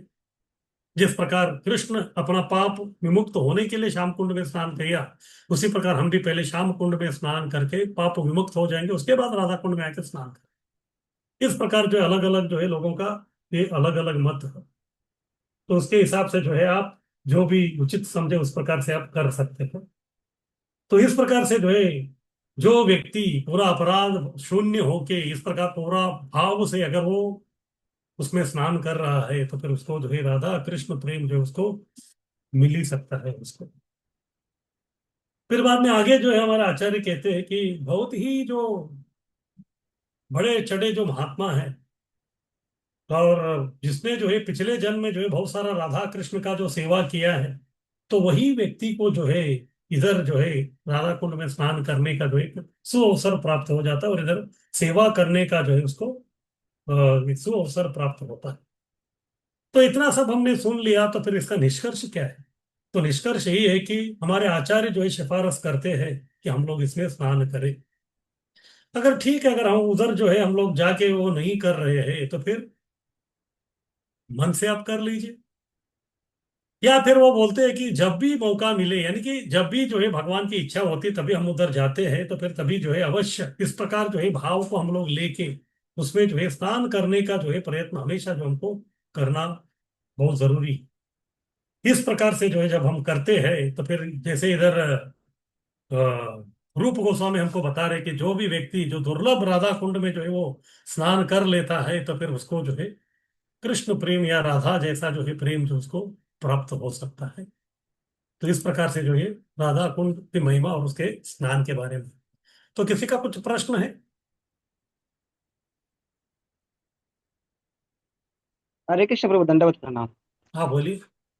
प्रभु, मैं बहुत बार राधा कुंड वृंदावन परिक्रमा करने के बाद, गोवर्धन परिक्रमा करने के बाद राधा कुंड जाता था।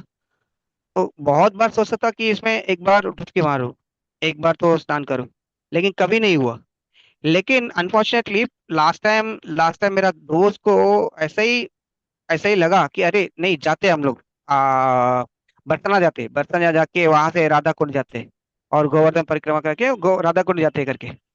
तो उस एक दिन का ही, मतलब 2 दिन का ही हम लोग का ट्रिप था। सैटरडे गए हम लोग, संडे निकल आए। तो उसमें मेरे पास कपड़ा भी हम लोग लेके नहीं गए ज्यादा, बस एक ही जता लेके गया और गया बरसाना डायरेक्टली। बरसाना में हम लोग देख लिया और गोवर्धन आए, गोवर्धन में परिक्रमा किया, राधा कुंड पहुंच गए। राधा कुंड में वहां पर मैं बैठा ही रहा था। वहां पर एक बच्ची आई थी, वो उसने दिया दिखाया, दिया दिखा दिए के बाद थोड़ा सा मैंने आचमन कर लिया। पैर अपना अपना सॉरी, पैर रखने से पहले अपना राधा कुंड के जल जो है मेरे सर पे डाला। और मेरे को मन ही किया कि मैं इसमें डुबकी मार दूं। मेरे पास पैंट शर्ट था और ऐसे ही डुबकी मार दिया मैंने। मैं बहुत बार दिन के बाद ऐसा हुआ। फिर बाद में मैंने वहां से निकला आया।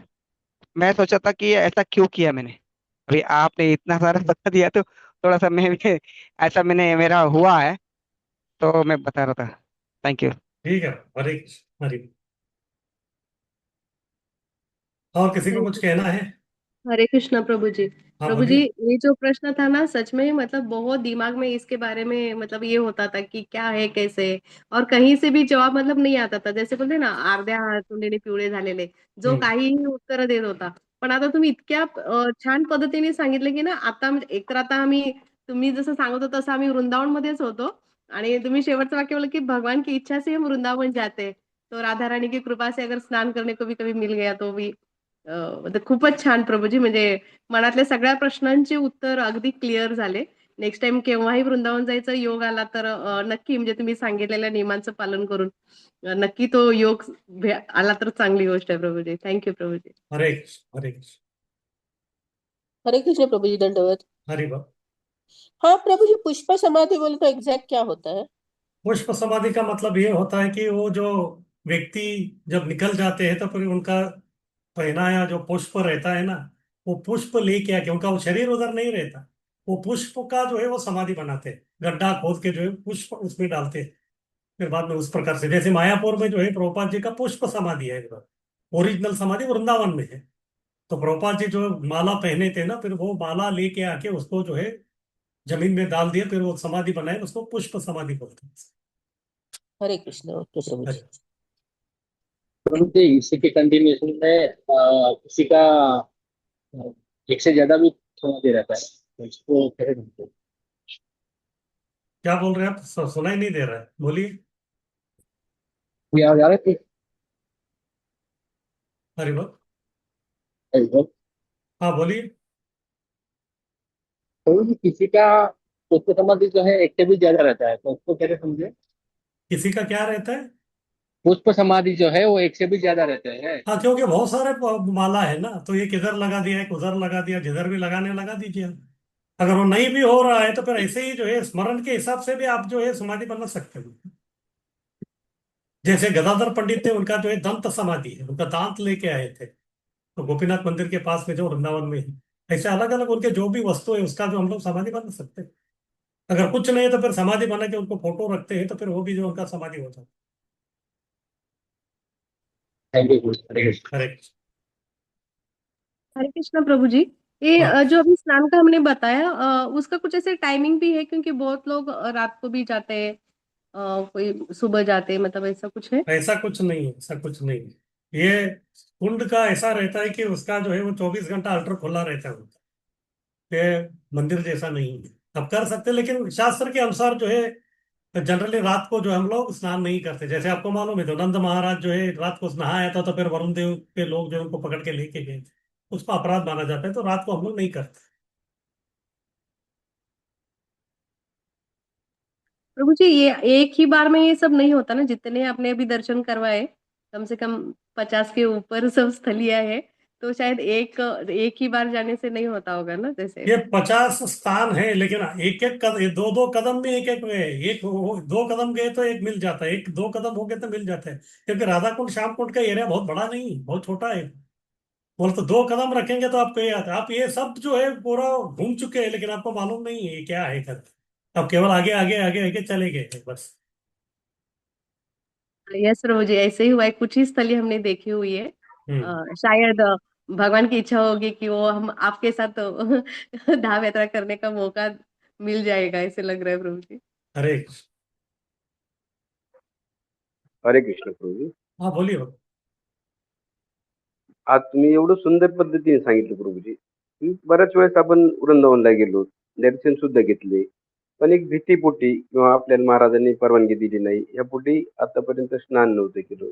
कधीतरी करण्यात आलं होतं चुकून, पण ते चुकून गेल्यानंतर अपराधाची भावना वाटत होती. दर्शन करून स्नान केलेले, पण आज तुम्ही ज्यावेळेस सांगितलं त्यावेळेस त्या भावनेने जर स्नान केलं तर मनाला शांती लागेल किंवा गुरुची आज्ञा घेतली असं तरी वाटेल. खूप छान सांगितलं. हरे कृष्ण। हरे कृष्णा प्रभु जी। हरे बोल। प्रभु जी, हम वृंदावन में गए थे तो हमने एक जगह देखी थी जहाँ पे बहुत सारी समाधियां थी, जहाँ पे मीराबाई की भी थी और हमारे आचार्यों की भी थी। तो वो समाधि किस तरह की समाधि है? उसको बोलते हैं 64 समाधि करके, वो गोविंद देव के मंदिर के सामने है। तो बहुत हाँ सारे हाँ जैसे सर। हमारे सब आचार्य थे ना, उनका भी जो है कुछ फूल या उनका वस्त्र सब लेके आके जो है हमारे उसके बाद वाले आचार्य जो है उधर एक एक का जो है समाधि बनाते गए। तो टोटल जो है इधर 64 64 समाधि हो गए हैं वो, तो 64 समाधि का एरिया है। उधर भी जो है लोग दर्शन करते हैं। Okay, thank you Prabhu ji. Hare हरे कृष्णा। हरे कृष्ण प्रभुजी। हरे बोल। प्रभुजी ते गिरिराज मिष्ठान भंडार आहे ना, त्यांच्या समोर एक हम्म लक्ष्मीनारायणजींचं मंदिर आहे. हम्म ते पण पुरातन अशी काही लीला वगैरे आहे त्यांची का वो आता ते वो झालेलं आहे? वो जो है दिव्य देशम है। जैसे श्री वैष्णव का 108 दिव्य देशम है ना, उसमें एक दिव्य देशम उनका गोवर्धन है। और वो गोवर्धन का उनका जो मेन जो दिव्य देशम का जो मंदिर है वो गिरिराज मिष्ठान मंदिर का बगीचे के अंदर का लक्ष्मी नारायण मंदिर है। फिर ऐसे ये भी कहते हैं कि वो जो लक्ष्मी नारायण है वो गिरिराज जी का उत्सव मूर्ति है। तो गिरिराज जी का उत्सव मूर्ति अगर आपको दर्शन करना है तो फिर वो लक्ष्मी नारायण है उधर, और वो उनका दिव्य देशम है। इसलिए श्री वैष्णव जो उधर आते हैं दर्शन के लिए। इस प्रकार से जो है बहुत ही महत्वपूर्ण स्थान है। थँक्यू। हरे अरे हरे कृष्ण प्रभु जी। अरे वाह। प्रभु जी थोड़ा बारिश पड़ गिर रहा है इसलिए हम दोनों इकट्ठा सुन रहे हैं। प्रभु हाँ जी कल बारिश गिर रहा है इसलिए हम मेरे मोबाइल में रेंज नहीं है इसलिए हाँ हम ठीक दोनों है, कोई इकट्ठा बात ही नहीं। सुन रहे हैं। यस ओके प्रभु प्रभु जी। चलेगा। प्रभु जी कल आपने एक अच्छा पॉइंट बताया था राधा रानी के बारे में कि एक्सपर्ट वो है, तो एक्सपर्टली वो सब काम करे सब सेवा करे, तो उसके बारे में थोड़ा पूछने का था कि प्रभु जी राधा रानी तो पूरा भाव इस स्तर पे है, तो प्रभु जी भाव मेंटेन करके भी ये जो कार्य है वो एक्सपर्ट मतलब ऐसा होता है कि भाव है और काम में ये हो रहा है, मतलब एक्सपर्ट तो दूर पर काम ही ठीक से नहीं हो ऐसे ये होता है, तो वो बैलेंस कैसे करते हैं राधा? देखिए, भाव है और आप काम कर रहे हैं, बैलेंस नहीं हो रहे बोले तो आप भौतिक काम कर रहे हैं। भौतिक कार्य में इस प्रकार होता है, लेकिन जब व्यक्ति भाव विभोर में ये रहता है तो आध्यात्मिक इसमें आध्यात्मिक काम करता है तो फिर वो सब कुछ हो जाता है। क्योंकि आप जो है लादिनी शक्ति के अंतर्गत रहते हैं तो फिर वो होता है। वो किस प्रकार से होता है उसका जो हम लोग अनुभव नहीं कर सकते, वो बहुत ही दिव्य स्तर पे है। वो हो जाता है उनका। और वो जो भी करते हैं वो एक्सपर्ट है ही, और एक्सपर्ट हो ही जाता है। और हम लोग एक्सपर्ट नहीं है तो इसीलिए जो है हम कितने भी करेंगे तो फिर वो अभी नहीं होता। अभी जो शुद्धिकरण का वगैरह जो है बहुत ही आवश्यकता हमको है। हरे कृष्ण। ओके प्रभु जी, मतलब वो एग्जाम्पल फॉर एग्जाम्पल वो आता है कि जो उनके सारथी थे कृष्ण के द्वारका में, तो बोल रहे थे कि ये जो एक्सटेसी है ये मेरे सेवा के बीच में आ रहे हैं, तो मैं हम्म उनको चामर नहीं ढुला पा रहा हूँ, कि हम्म मेरे आंखों से आंसू आ रहे हैं। हम्म तो वो एक्सटेसी को वो ये करते हैं, मतलब क्रिटिसाइज करते हैं। तो बोले तो तो भक्तों का भाव ये है कि वो भाव अगर सेवा में तकलीफ दे रहे हैं तो वो भाव भी नहीं चाहिए उनको। तो भाव से इंपॉर्टेंट वो भाव देते हैं सेवा के लिए। हाँ, तो अगर भाव जो है वो भगवान का सेवा में जो अड़चन आ रहा है तो फिर इस प्रकार का भाव प्रेम मुझे नहीं चाहिए। सेवा जो हमारा इंपॉर्टेंट है। तो इसीलिए जो हम भी जो है सेवा के ऊपर ही जो है पूरा जो है बल देते हैं। तो सेवा बहुत इंपॉर्टेंट है। तो वो प्रसंग में जो है वो हमको समझाना चाहते हैं। यस प्रभु जी, वही वही था कि राधा रानी कैसे, मतलब ये दोनों कैसे संभाल रही है पता ही नहीं, दोनों में देखिए वो एक्सपर्ट राधा रानी आपने है, कहा। वो राधा रानी है, वो क्या है हमको क्या मालूम होगी, मैं उनके बारे में कैसे बोल सकता हूँ। मेरी जो है वो औकात नहीं है उस प्रकार। इतने मैं बोल सकता हूँ कि उनका वो हो जाता है, वो कैसे होता है तो वो बहुत दिव्य है। और ये जो है हमारा है अचिंत्य भेदाभेद तत्व, तो किस प्रकार से वो असर करता है उसका जो है अपना अनुभव हमको नहीं है इसका, लेकिन वो हो जाता ओके प्रभु जी, है। धन्यवाद। हरि हरे कृष्णा प्रभु जी। हरि बोल। दंडवत प्रणाम प्रभु जी। एक दंडवत। सवाल पूछना चाहता हूँ कि ये सब तो हमें पता नहीं था, हम भी राधा कुंड गए थे और एक बार हमने भी राधा कुंड में स्नान किया था। ये सब इस तरह से नहीं करना चाहिए, कुछ पता नहीं था। किसी ने हमको बताया था कि भाई गोपाष्टमी के दिन आप स्नान कर सकते हो, राधाष्टमी तो हमने कर दिया स्नान, तो अपराध हो गया प्रभु जी। नहीं, अनजाने में जो करते हैं तो उसका जो है वो कुछ है ही नहीं है, लेकिन अभी आपको मालूम हो गया तो फिर हम किसी को रोक नहीं रहे हैं। वो भाव हाँ। के साथ आप कीजिए बस, और कुछ नहीं, बस आपको और एक समझ में आना चाहिए कि आप जहां स्नान कर रहे हो वो है क्या चीज। वो जो है अगर उस प्रकार का गौरव भाव से आप करेंगे तो फिर कोई आपत्ति नहीं। और एक क्वेश्चन है प्रभु जी, हम्म। जो बिल्कुल पर्सनल है, पता नहीं पूछना चाहिए या नहीं पूछना हाँ चाहिए। पूछिए। कभी कभी क्या होता है, हम आरती करते हैं या भगवान का सेवा करते हैं तो अनायास आंसू निकल के आते हैं। वो क्या होता है, उस ऐसी परिस्थिति होती है जिसमें आंसू निकलते हैं, हम खुद नहीं समझ पाते कि ये खुशी का मौका है तो आंसू कैसे निकले, दुख कैसे, मतलब क्या हो रहा है, वो समझ के बाहर की चीज है हमारे। ये भी मेरे समझ के बाहर है, ये बस आप है और आपके भगवान है, आप उनका, आप दोनों के बीच में क्या आदान प्रदान चल रहा है बस आप उनको ही पूछ लीजिए, वही जो आपको बता सकते हैं, क्योंकि मैं इसमें जो है कुछ टिप्पणी नहीं कर सकता। हरे हरे कृष्ण, हरि धन्यवाद।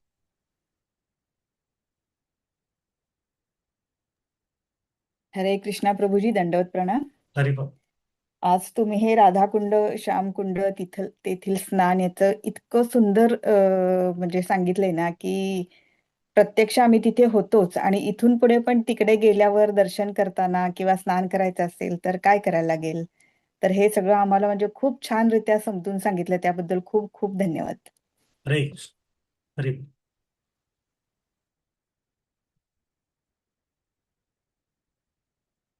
तो ठीक है, अभी हम लोग आगे बढ़ते हैं। तो आगे फिर समस्या क्या है इसका। बड़े बड़े जो महात्मा हैं उनको ये बहुत ही दुर्लभ है, तो फिर हम जैसे जो सामान्य साधक है तो उनका क्या कहना। इस प्रकार जो है कभी कभी मन में विचार आता है। आगे कीजिए। तो उपाय क्या है इसका, तो प्रभुपाद जी बोल रहे हैं एक बार अगर उसमें जो है स्नान करे तो फिर गोपी भाव का प्रेम मिलेगा, लेकिन वो एक बार वो जो मौका मिलना और उस भाव में हमको स्नान करना, ये बहुत ही दुर्लभ है।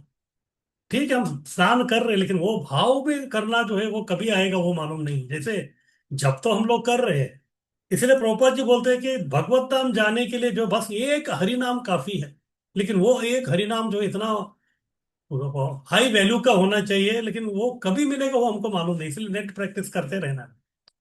तो इसी प्रकार से जो है उधर बस जब भी मौका मिले स्नान करते रहिए, वो भाव का जो है निर्माण करते रहेंगे, फिर एक बार जो है कभी उसका हमको पूर्ण लाभ जो है मिल सकता है।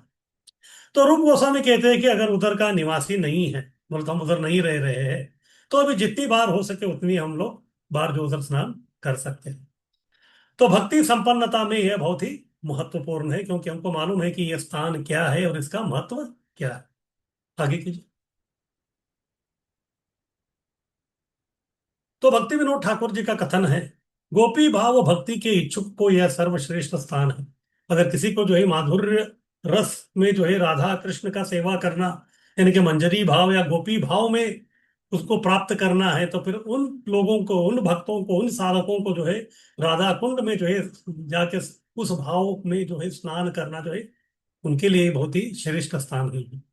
सिद्ध देह प्राप्ति अभिलाषी राधा कुंड पर निवास करें, ये तो बहुत ऊंचा चीज है। ये सब जो है अभी हम जो वैधि साधना भक्ति वाले लोग हैं, हमारे लिए बहुत ही ऊंचे सब विचार है। लेकिन अगर किसी को उस प्रकार का जो है इच्छा है तो फिर वो व्यक्ति उधर कर सकता है, लेकिन ये हर किसी की बस की बात ये नहीं है। राधा के मंजरियों का आश्रय ले, ये सब रागानुगा भक्ति के बारे में है। हम लोग जो है रागानुगा भक्ति कर ही नहीं रहे, हम वैदिक साधना भक्ति कर रहे हैं। लेकिन बाद में जो अगर रागानुगा भक्ति में अगर भगवान की इच्छा से आप आ गए तो तभी जो है आप इस प्रकार के ये आप कर सकते हैं। राधा के मंजरियों का आश्रय ग्रहण करें और उनके निर्देशन में राधा रानी का सेवा करें। बोलो तो अंत में जो है आप मंजरी बनने के बाद भी क्या करेंगे, सेवा ही कर रहे हैं। तो इसलिए प्रभुपाद जी बोलते हैं कि बस अभी आपको क्या करना है, आप सेवा ही करना है। आप वैदिक साधना भक्ति कीजिए, रागानुग साधना भक्ति कीजिए, आप अपने घर में रहिए, अपना इस्कॉन मंदिर में रहिए, या फिर आप वृंदावन जाइए, राधा कुंड जाइए, किधर भी जाइए, सेवा ही महत्वपूर्ण है।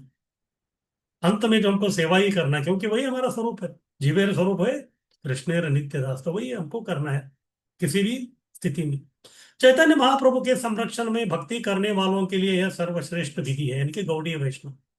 तो गौड़ीय वैष्णव के लिए जो है ये बहुत ही सर्वश्रेष्ठ विधि है और ये सर्वश्रेष्ठ स्थान है। आगे कीजिए।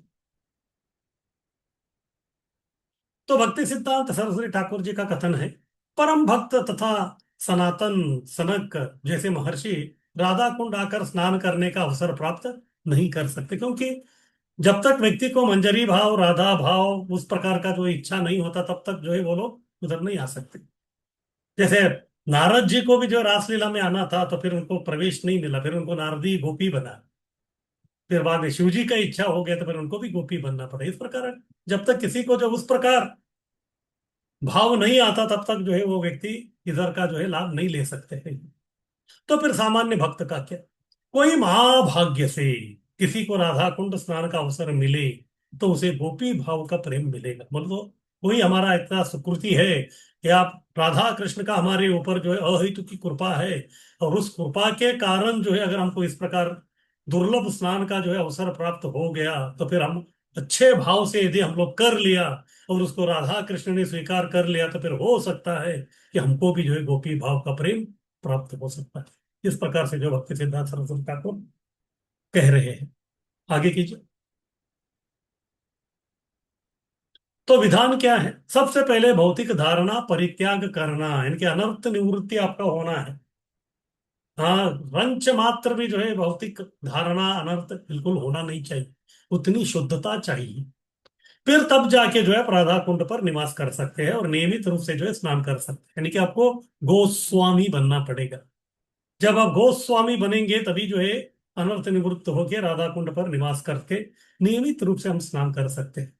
राधा और गोपियों का शरण हमको ग्रहण करना है, क्योंकि हम रागानुग भक्ति कर रहे हैं। रागानुग भक्ति में एक हमारे रोल मॉडल रहते हैं, रोल मॉडल राधा रानी है या गोपी है या फिर मंजरी है। फिर जीवन भर इसी में हमको लगा रहना है, क्योंकि एक प्रकार का रुचि, आसक्ति, उस स्तर पे हम लोग आ जाते हैं। फिर शरीर छोड़ने के बाद राधा का सेवा करने को लोग जाएंगे। ये बॉटल नहीं आती है, मेरे को ला देना ना 10 ऐसी बॉटल, 5 रुपए। तो शरीर छोड़ने के बाद राधा का सेवा करने गोलोक जाएंगे। इधर भी वही सेवा कर रहे थे, फिर बाद में जब शरीर त्याग करेंगे तो वही सेवा कंटिन्यू होगा। कहाँ? वो निज धाम में। यही सर्वोच्च सिद्धि है जो महर्षियों को भी दुर्लभ है, यानी कि ये जो सेवा है ये बहुत ही सर्वोच्च सिद्धि है, ये सब लोगों को जो है प्राप्त नहीं होता। और श्रील प्रभुपाद जी और हमारे आचार्यों की कृपा से जो है हमको यही सेवा का अवसर जो हमको प्राप्त हो रहा है, तो फिर हम कितने नसीबवान लोग हैं, या फिर बहुत ही अदृष्टशाली, हम किस्मत वाले हम लोग अपने आप को महसूस कर सकते हैं। आगे कीजिए। हरे कृष्ण। तो इस प्रकार से जो है ये उपदेशामृत जो ग्रंथ है इसको हम लोगों ने संपन्न किया। तो फिर अभी हमारा 15 दिन तक जो है अभी क्लास अभी जो है होने वाला नहीं है। फिर अगला जो क्लास है हमारा 22 तारीख को होगा। 22 जो है बुधवार को है, तभी हम लोग दूसरा ग्रंथ यानी कि श्री ईशोपनिषद, उस ग्रंथ का जो हम लोग अध्ययन आरंभ करेंगे। और इसके बीच में जो है आपका जो है अलग अलग सेंटर में जो आपका एग्जाम जो है वो ले लिया जाएगा, उसके बारे में जो है व्हाट्सएप ग्रुप में हम लोग सूचित किए करेंगे। और जो मुंबई प्रेम इधर के जो भक्त है, तो उनका जो परीक्षा है 26 तारीख को, रविवार 26 तारीख को श्री श्री राधा गोपीनाथ मंदिर इस्कॉन चौपाटी, उधर जो है दोपहर में 12:03 12 से 3 बजे तक दोपहर में जो लक्ष्मी नारायण हॉल में होगा। तो आप जो है पूरा असाइनमेंट सब लिख के तैयारी करके उधर आप लेके आइए। इसके बारे में जो हम लोग फिर से व्हाट्सएप में जो है सब जो है सूचना आप लोगों को हम सब दे देंगे। किसी का कुछ प्रश्न है? हरे कृष्ण प्रभु जी। हाँ हरि बोल। हाँ प्रभु जी, मुझे ये पूछना था, आपने बताया सखी मंजीरी और गोपी में क्या अंतर है, बता सकते हैं प्रभु? हाँ तो सखी जो है वो मेन सखी है, अष्ट सखी। और ये सखियों को जो मदद करने वाले जो है वो है मंजरी।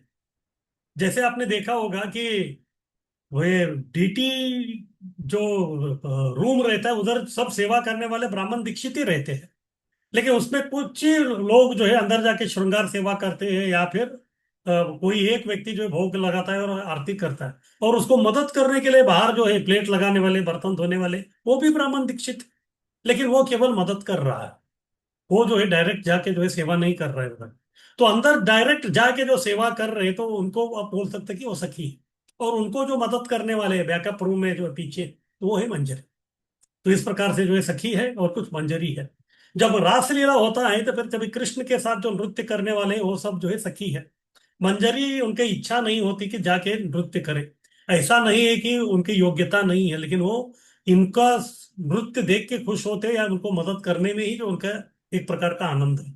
तो इस प्रकार से एक गोपी भाव है, और उनको मदद करने वाले मंजरी भाव वाले। हरे कृष्ण प्रभु हरे जी, थैंक यू। अरे हरे कृष्णा प्रभु जी। हाँ बोलिए। प्रभु जी, मैं लेट ज्वाइन किया था हाँ भक्ति शास्त्र में, तो उसका हाँ क्वेश्चन सेट और बाकी का जो ये है, हाँ। वो मेरे को मिलेगा क्या व्हाट्सएप में आपको तो या ऑलरेडी मैंने भेज दिया है। मैंने जो आपका जो व्हाट्सएप उस दिया था उसमें नोट्स है, हाँ नोट्स के उसमें? अंत में सब, उस नोट्स के अंत में सब कुछ है। ओके ओके, क्वेश्चन आपको सेट में। आपको आपको पहले ही दिन मैं सब कुछ दे दिया था, आपने उसको खोल के देखा नहीं, इसलिए आपको समझ में नहीं आया। ओके ओके ओके ओके प्रभु जी। हाँ हरि बोल। हरे हरे कृष्णा प्रभु जी। एक हाँ हरि प्रश्न है बोल। प्रभु जी। हाँ बोलिए। प्रभु जी, असाइनमेंट, मैं बम्बई से हूँ लेकिन असाइनमेंट के टाइम पे मैं बम्बई में नहीं हूँ, तो क्या कर सकता हूँ? मतलब समझा नहीं मैं, आप मुंबई में रहते हैं कि कहाँ रहते हैं आप? मैं बम्बई में रहता हूँ, अभी बिहार आया हूँ कुछ काम से। हाँ तो तो उधर बैठ के लिखिए आप। मैं असाइनमेंट तो लिख दिया है वो परीक्षा के लिए। हाँ तो फिर एग्जाम कहाँ देंगे आप? क्योंकि एग्जाम जो है बम्बई वालों का 26 तारीख को हम लोग लेने वाले हैं। 26 में अगर मैं बॉम्बे में अवेलेबल नहीं हूँ, मैं 28 को आ रहा हूँ। हम एक एक आदमी का लेते रहूंगा तो मुझे 150 दिन देना पड़ेगा सबको। तो इसीलिए आपको जो है भविष्य में ऐसा आपको जो है ये करना पड़ेगा कि उस दिन जो है कोशिश करके आपको उधर ही रहना पड़ेगा। नहीं तो फिर आपका 1 2 3 4 ऐसे पेंडिंग रहेगा। फिर बाद में सब मिलके एक ही दिन आपको सब एग्जाम देना पड़ेगा। वो आपके लिए भारी पड़ेगा। बाद में हम लोग रिपीट एग्जाम लेंगे, लेकिन जो है वो उतना आसान नहीं पड़ेगा आपको। वो भारी गिरेगा आपको। दोनों एक साथ करना पड़ेगा ये, हाँ तो वो जो मतलब भी है वो इतना आसान नहीं है। ये उपदेश अमृत और ये जो विश्वोपनिषद दोनों हाँ एक साथ लेकिन करना लेकिन पड़ेगा। आपका एग्जाम लेने के लिए मेरे पास टाइम होना चाहिए ना। मैं कहाँ हम्म, फ्री हूँ। मैं भी पूरा दुनिया में भ्रमण करता रहता। आप और मैं दोनों मिलना चाहिए, वो समय भी होना चाहिए, वो इतना आसान नहीं है। तो इसीलिए जो समय आपको बता रहे हैं, तो आपको जो है कैसे भी जो है कोशिश करके तभी जो एग्जाम देंगे तो अच्छा रहे। हरे कृष्ण प्रभु। हरी बोल। हरे कृष्णा प्रभु जी, धन्यवाद प्रणाम। हाँ बोलिए। प्रभु जी, हम लातूर से हैं, तो हमें एग्जाम फिर हमारी एग्जाम कहाँ होगी, मतलब आपका एग्जाम लातूर में होगा। लातूर में होगी? हम्म। ठीक है। हरे कृष्णा, अब बहुत थैंक यू। सारे लोगों का जो हम लोग उधर ही जो है एग्जाम ये करने का जो हम लोग कोशिश करेंगे। फिर तो जिसका उसका नहीं डेट होगा उसका जो है आपको बताया जाएगा किसको कभी क्या है करके। आप व्हाट्सएप जी ग्रुप देखते रहिए, ठीक है। जी जी, थैंक यू। अरे धन्यवाद प्रणाम. हाँ बोलिए। हरे कृष्ण प्रभुजी. प्रभुजी, दिंडी जाणार तर मग दिंडीच्या देखिए आप दुनिया में कहाँ जा रहे हैं वो कहानी मुझे मत बताइए। हमारा जो एक तिथि रहेगा वो उस दिन आप अवेलेबल है तो फिर आप दीजिए। नहीं तो फिर आप है, फिर आपका जो है भविष्य का जो सब एग्जाम है उसका जवाबदारी मैं नहीं ले सकता। क्योंकि हरे कोई बोलेगा मेरा शादी है, मेरा ये है वो है। वो 150 लोगों के 150 दिन थोड़े ही देंगे आपको। ये आपका सीरियसनेस जो है उसके ऊपर वो है। हरे कृष्ण प्रभुजी. हाँ बोलिए। प्रभुजी, मैं वैसे तो भुसावल से जुड़ा हूँ, भुसावल सेंटर से. तो भुसावल में आपका एग्जाम हो जाएगा उधर। नहीं प्रभुजी, लेकिन मैं मेरठ में स्थायी रूप से रहता हूँ अभी. तो मैं देखिए रिटायर रिटायर ये होके यहाँ आ गया हूँ. एक काम कीजिए, आपका जो भी प्रॉब्लम है ना वो मुझे मत बताइए। एग्जाम सब कंडक्ट करने वाले गौरांग प्रसाद दास जी है। तो जी उनके प्रभु साथ जी। आप संपर्क कीजिए, वो आपको सब बता देंगे, ठीक है। Thank you. अभी मैं थैंक यू प्रभु। आपके 150 लोगों का जो है मैं सुनने वाला नहीं हूँ, बस, ठीक है। थैंक यू प्रभु। हाँ, गौरांग प्रसाद प्रभु, हरि बोल। हरे कृष्णा प्रभु जी, दंडवत प्रणाम प्रभु। हाँ, बोलिए। मुझे बोल रहे थे क्या? गौरांग प्रसाद प्रभु है क्या? हरे कृष्णा प्रभु मेरा जी। राजेश्वर गौरांग प्रभु है। गौरांग प्रसाद प्रभु से मुझे बात करना है।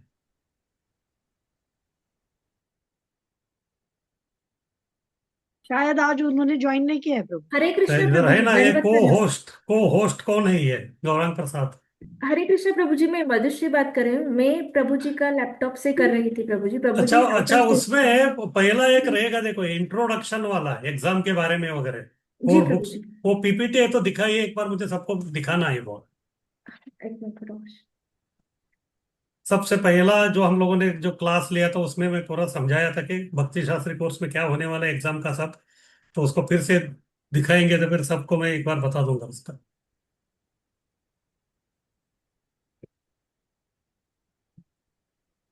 भक्ति शास्त्री इंट्रोडक्शन करके रहेगा वो पीपीटी।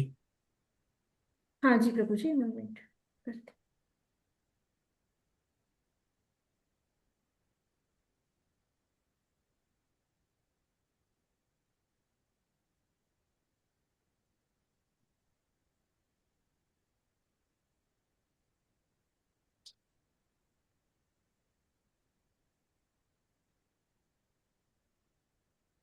हूँ।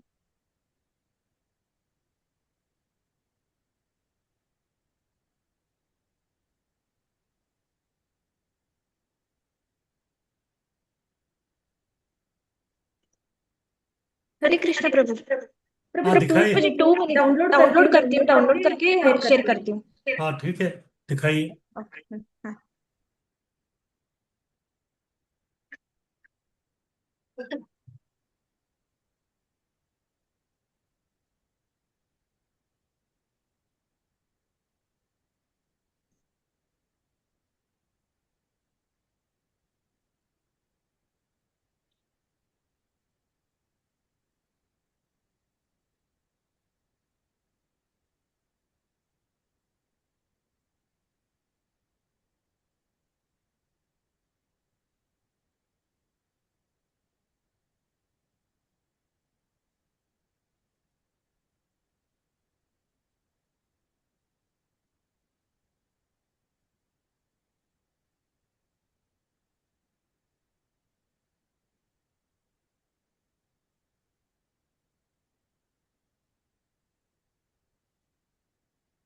तो अभी फिर से, ये पहली बार मैं बताया था, काफी लोग तभी ज्वाइन नहीं हुए होंगे, तो फिर से ये कोर्स के बारे में, फिर बाद में किस प्रकार से एग्जाम वगैरह लिखना है उसके बारे में मैं फिर से बताता हूँ। तो ये है हमारा भक्ति शास्त्री कोर्स, और ये जो है हम लोग इसको एग्जामिनेशन बोर्ड है, तो उनकी तरफ से जो है ये कोर्स जो है हम लोग आयोजन किया है। आगे कीजिए। तो इसमें जो है 4 किताब का हमको अध्ययन करना है, और ये 4 किताब के ऊपर आपको जो है 7 जो है पेपर देना है। अभी जो है दूसरा जो है श्री उपदेशामृत, तो उसका जो है भी वो हो गया, वो एक किताब है। उसके बाद हम करेंगे श्री ईशोपनिषद, उसका भी एक पेपर होगा। उसके बाद तीसरा भक्ति रसामृत सिंधु, उसका भी एक होगा। और भगवत गीता जो है बहुत बड़ा है, तो इसीलिए जो भगवत गीता के ऊपर जो है 4 पेपर है। एक एक 6 6 अध्याय का एक एक होगा, 1 से 6 का एक होगा, 7 से 12 का एक होगा, फिर 13 से 18 का एक होगा, फिर लास्ट में 7वां जो है वो निबंध के ऊपर जो आपका पेपर होगा। तो इस प्रकार से 4 किताब का जो है 7 पेपर ये होने वाला है। अभी ये एक हो गया श्री उपदेश अमृत, तो अभी जो है सब पूरा उसका एक एक पेपर हमारा ये होगा। आगे कीजिए।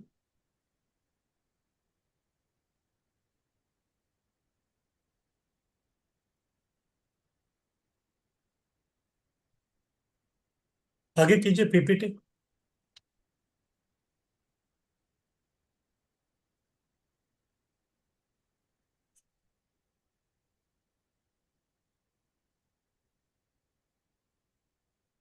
हरी बोल। हरे कृष्ण प्रभु जी। हाँ, तो आगे कीजिए पीपीटी। वो स्टक हुआ है, शायद नहीं जा रहा। तो फिर स्लाइड शो से बाहर आके दिखाइए। जी माता जी एस्केप कीजिए, एस्केप की दबाएंगे ना ये तो स्किप कर रहे हैं प्रभु जी, बट पीछे नहीं जा रहे हैं। ऑल्ट टैप करो, टैप। ऑल्ट टैप करो ना तो यस। हाँ इधर आ गया ना। हाँ उस पर क्लिक करिए। हाँ ओके थैंक यू। हाँ अभी हाँ स्लाइड। ऐसे दिखाते जाइए, चलिए आगे चलिए। हाँ तो अभी हर किताब का जो है मूल्यांकन हमारा होगा, इसको 3A कहते हैं। तो इसमें जो है भी आप लोग जो है अटेंडेंस किया है, तो फिर अटेंडेंस भी जो है कम से कम 65% होना चाहिए। अभी ये पहला था आपका, तो इसमें जो हम लोग थोड़ा जो है आपको डिस्काउंट दे देंगे, तो इसके बारे में आपको ज़्यादा चिंता करने का ज़रूरी नहीं है। उसके बाद दूसरा जो है असाइनमेंट आपको लिखना है, जो आपको जो नोट्स वगैरह सब दिया है, तो नोट्स के अंत में जो है कुछ छोटे छोटे प्रश्न है, उस पर उसके बाद दीर्घोत्तरी प्रश्न है। दीर्घोत्तरी इसमें 7 कुछ तो प्रश्न है, उसका जो है आपको फुल स्केप में जो है 4 4 5 5 पन्ने का जो है उत्तर लिख के रेडी रखना है। और उसी को जो है एग्जाम के दिन लेके आना है, वही आपका हॉल टिकट रहेगा। और इस प्रकार से जो है ये असाइनमेंट जो है आपका ये होगा, और उसका जो मूल्यांकन करेंगे वो है 65% होना चाहिए। फिर उसके बाद तीसरा जो असेसमेंट यानी कि बंद किताब यानी कि एक एग्जाम जो अभी मैं बोल रहा हूँ, तो वो जो है एग्जाम आपको लिखना है 3 घंटे का, और उसका भी पासिंग जो है आपको 65% मार्क होगा। और इसमें ऐसा है कि आपका जो हाजिरी है, तो उसको जो है हम लोग उसका केवल 20% लेंगे, और असाइनमेंट का जो है 40% लेंगे, और असेसमेंट यानी कि एग्जाम का जो है 40% लेंगे। और ये तो तीनों का बाद में परसेंटेज निकाल के टोटल करेंगे, वो आपका फाइनल स्कोर रहेगा। आगे कीजिए। तो जो प्रश्न पत्रिका अभी जो एग्जाम है, तो इसमें आप लिखने वाले 3 घंटे का, तो उसमें 3 विभाग है। जैसे आपको जो नोट्स के अंत में जो क्वेश्चन बैंक दिया है, तो पहला जो विभाग है वो छोटे छोटे प्रश्नों का है, उसका जो उत्तर 2 3 वाक्य में ही लिखना है। और इधर कुछ जो है 150 या 160 जो है प्रश्न टोटल वो रहेगा। और उन्हीं प्रश्नों में से जो है इधर 30 प्रश्न आएंगे आपको, वही उसके अलावा बाहर के प्रश्न नहीं आएंगे, उसी को जो है सब प्रश्नों का आपको जो है तैयारी करना है। और वो जो है हमको सबमिट करने का जरूरी नहीं, हमको केवल असाइनमेंट देना है आपको। तो उसमें से जो है 30 प्रश्न आएंगे, और 30 में से जो है 25 का उत्तर आपको लिखना है 2 3 वाक्य में, और एक एक का 2 2 मार्क है। 25 × 2 वो है 50 मार्क का, ये पहला प्रश्न है आपका। आगे बढ़िए। आगे जो है जो असाइनमेंट आपने जो 7 लिख के दिया, उसका आपने जो तैयारी किया है, तो वो जो 7 प्रश्न थे, तो उसमें से जो है ये दूसरे इसमें 5 प्रश्न आएंगे, और उसमें आपको कोई भी जो है 3 प्रश्नों का उत्तर लिखना है। ऑलरेडी आपने तैयारी किया है, तो फिर उसमें से जो 3 लिखना है, और हर एक का 10 10 मार्क है। तो 3 × 10 ये 30 मार्क हो गया, पहले का 50, ये 30 80 हो गया। आगे कीजिए। फिर उसके बाद जो है पाठांतर के लिए आपको जो है कुछ श्लोक दिए हैं, तो जो 4 श्लोक आपको दिए हैं, तो फिर वही श्लोक लिखना है, फिर उसका अनुवाद लिखना है, और एक एक का 5 5 मार्क, फिर वो हो गया 20 मार्क। इस प्रकार से 50 30 और 20, ये 100 मार्क का जो है 3 घंटे का आपका वो पेपर रहेगा। आगे कीजिए। और उत्तर जो है आप इनमें से जो है कोई भी भाषा में जो है आप उसको आप लिख सकते हैं, फिर उसका जो हम लोग मूल्यांकन करेंगे। और आपको पहले ही जो है कौन से लैंग्वेज में आपको जो है लिख रहे हैं आप, वो हमको पहले बताना पड़ेगा, क्योंकि उसके हिसाब से हम लोग जो है आपको प्रश्न पत्रिका का तैयारी करके देंगे आपको। आगे कीजिए। हरे कृष्ण। तो ये हो गया एग्जाम के बारे में। हाँ तो किसी का कुछ प्रश्न है? हरे कृष्ण प्रभु जी। हाँ बोलिए। प्रभु जी बस वैसे तो हो गया क्लियर, लेकिन ये सिर्फ एक क्रॉस चेक करना था कि श्लोकास जो हैं वो चारों अनुवाद के साथ, मतलब चारों ही कंपल्सरी रहेंगे ना लिखने हैं, या हाँ उसमें भी चॉइस रहेगा? देखिए, इसमें जो है केवल 4 ही आपको श्लोक बताया है, वो 1 2 पहले 3 क्या? 4, वही 4 जी श्लोक का तैयारी करना है, 4 श्लोक लिखना है, और उसका अनुवाद अपने शब्दों में लिखना है, बस। जी। Okay okay. Thank you Prabhu ji. Hare Hare Krishna. Krishna. Hare Krishna Prabhu ji, हाँ धन्यवाद। हरि बोल। प्रभु जी ये आंसर शीट वगैरह सब वहीं पे मिलेगा ना हाँ मंदिर में? आंसर शीट हम तो आपको दे देंगे, आपको जो है केवल अपना लिखा हुआ असाइनमेंट लेके आना है, और लिखने के लिए जो है एक बोर्ड लेके आना पड़ेगा, नीचे लिख के रखने के लिए। पैड हाँ पैड। जो क्लिप, हाँ पैड जो क्लिप बोर्ड रहता है वो, और फिर पेन आपको लेके आना है बस। जी जी। हाँ तो पेन लेके आना है, और वो लाना है, और असाइनमेंट लाना है बस। फिर आपको जो है उत्तर पत्रिका और प्रश्न पत्रिका उधर ही हम आपको दे देंगे। हरे कृष्ण। हरि। हरे कृष्ण प्रभु जी। हाँ हरि बोल। हा प्रभूजी, आपण दीर्घोत्तरी प्रश्न लिहितो ना, त्याच्यामध्ये आपण श्लोका वगैरे लिहायची गरज आहे का? डायरेक्ट उत्तर लिहायची असतात देखो त्याची आपके ऊपर है, प्रश्नांची? ये जो है पूरा फ्री स्टाइल है। आप श्लोका लिखिए, नहीं लिखिए, अनुवाद लिखिए, आपके ऊपर है। श्लोका लिखेंगे तो फिर उसको जो है कि वेटेज रहता है उसका, क्योंकि जब आप अगर अच्छा किसी को प्रभू। लेक्चर दे रहे हैं उसमें बीच में एक श्लोका लेंगे तो फिर उसको लगता है कि हाँ भाई, ये तो बहुत ही पढ़ा लिखा व्यक्ति लग रहा है, पंडित लग रहा है करके, तो उसका एक शान अलग रहता है उसका। अच्छा प्रभू, धन्यवाद प्रभू। हरि।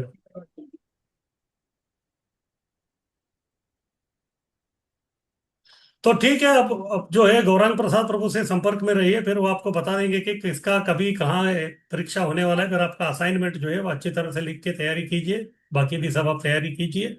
फिर उसके बाद हम लोग 22 तारीख को जो है फिर से मिलेंगे श्री ईशोपनिषद का शुभारंभ करेंगे। तो सबका बहुत बहुत धन्यवाद।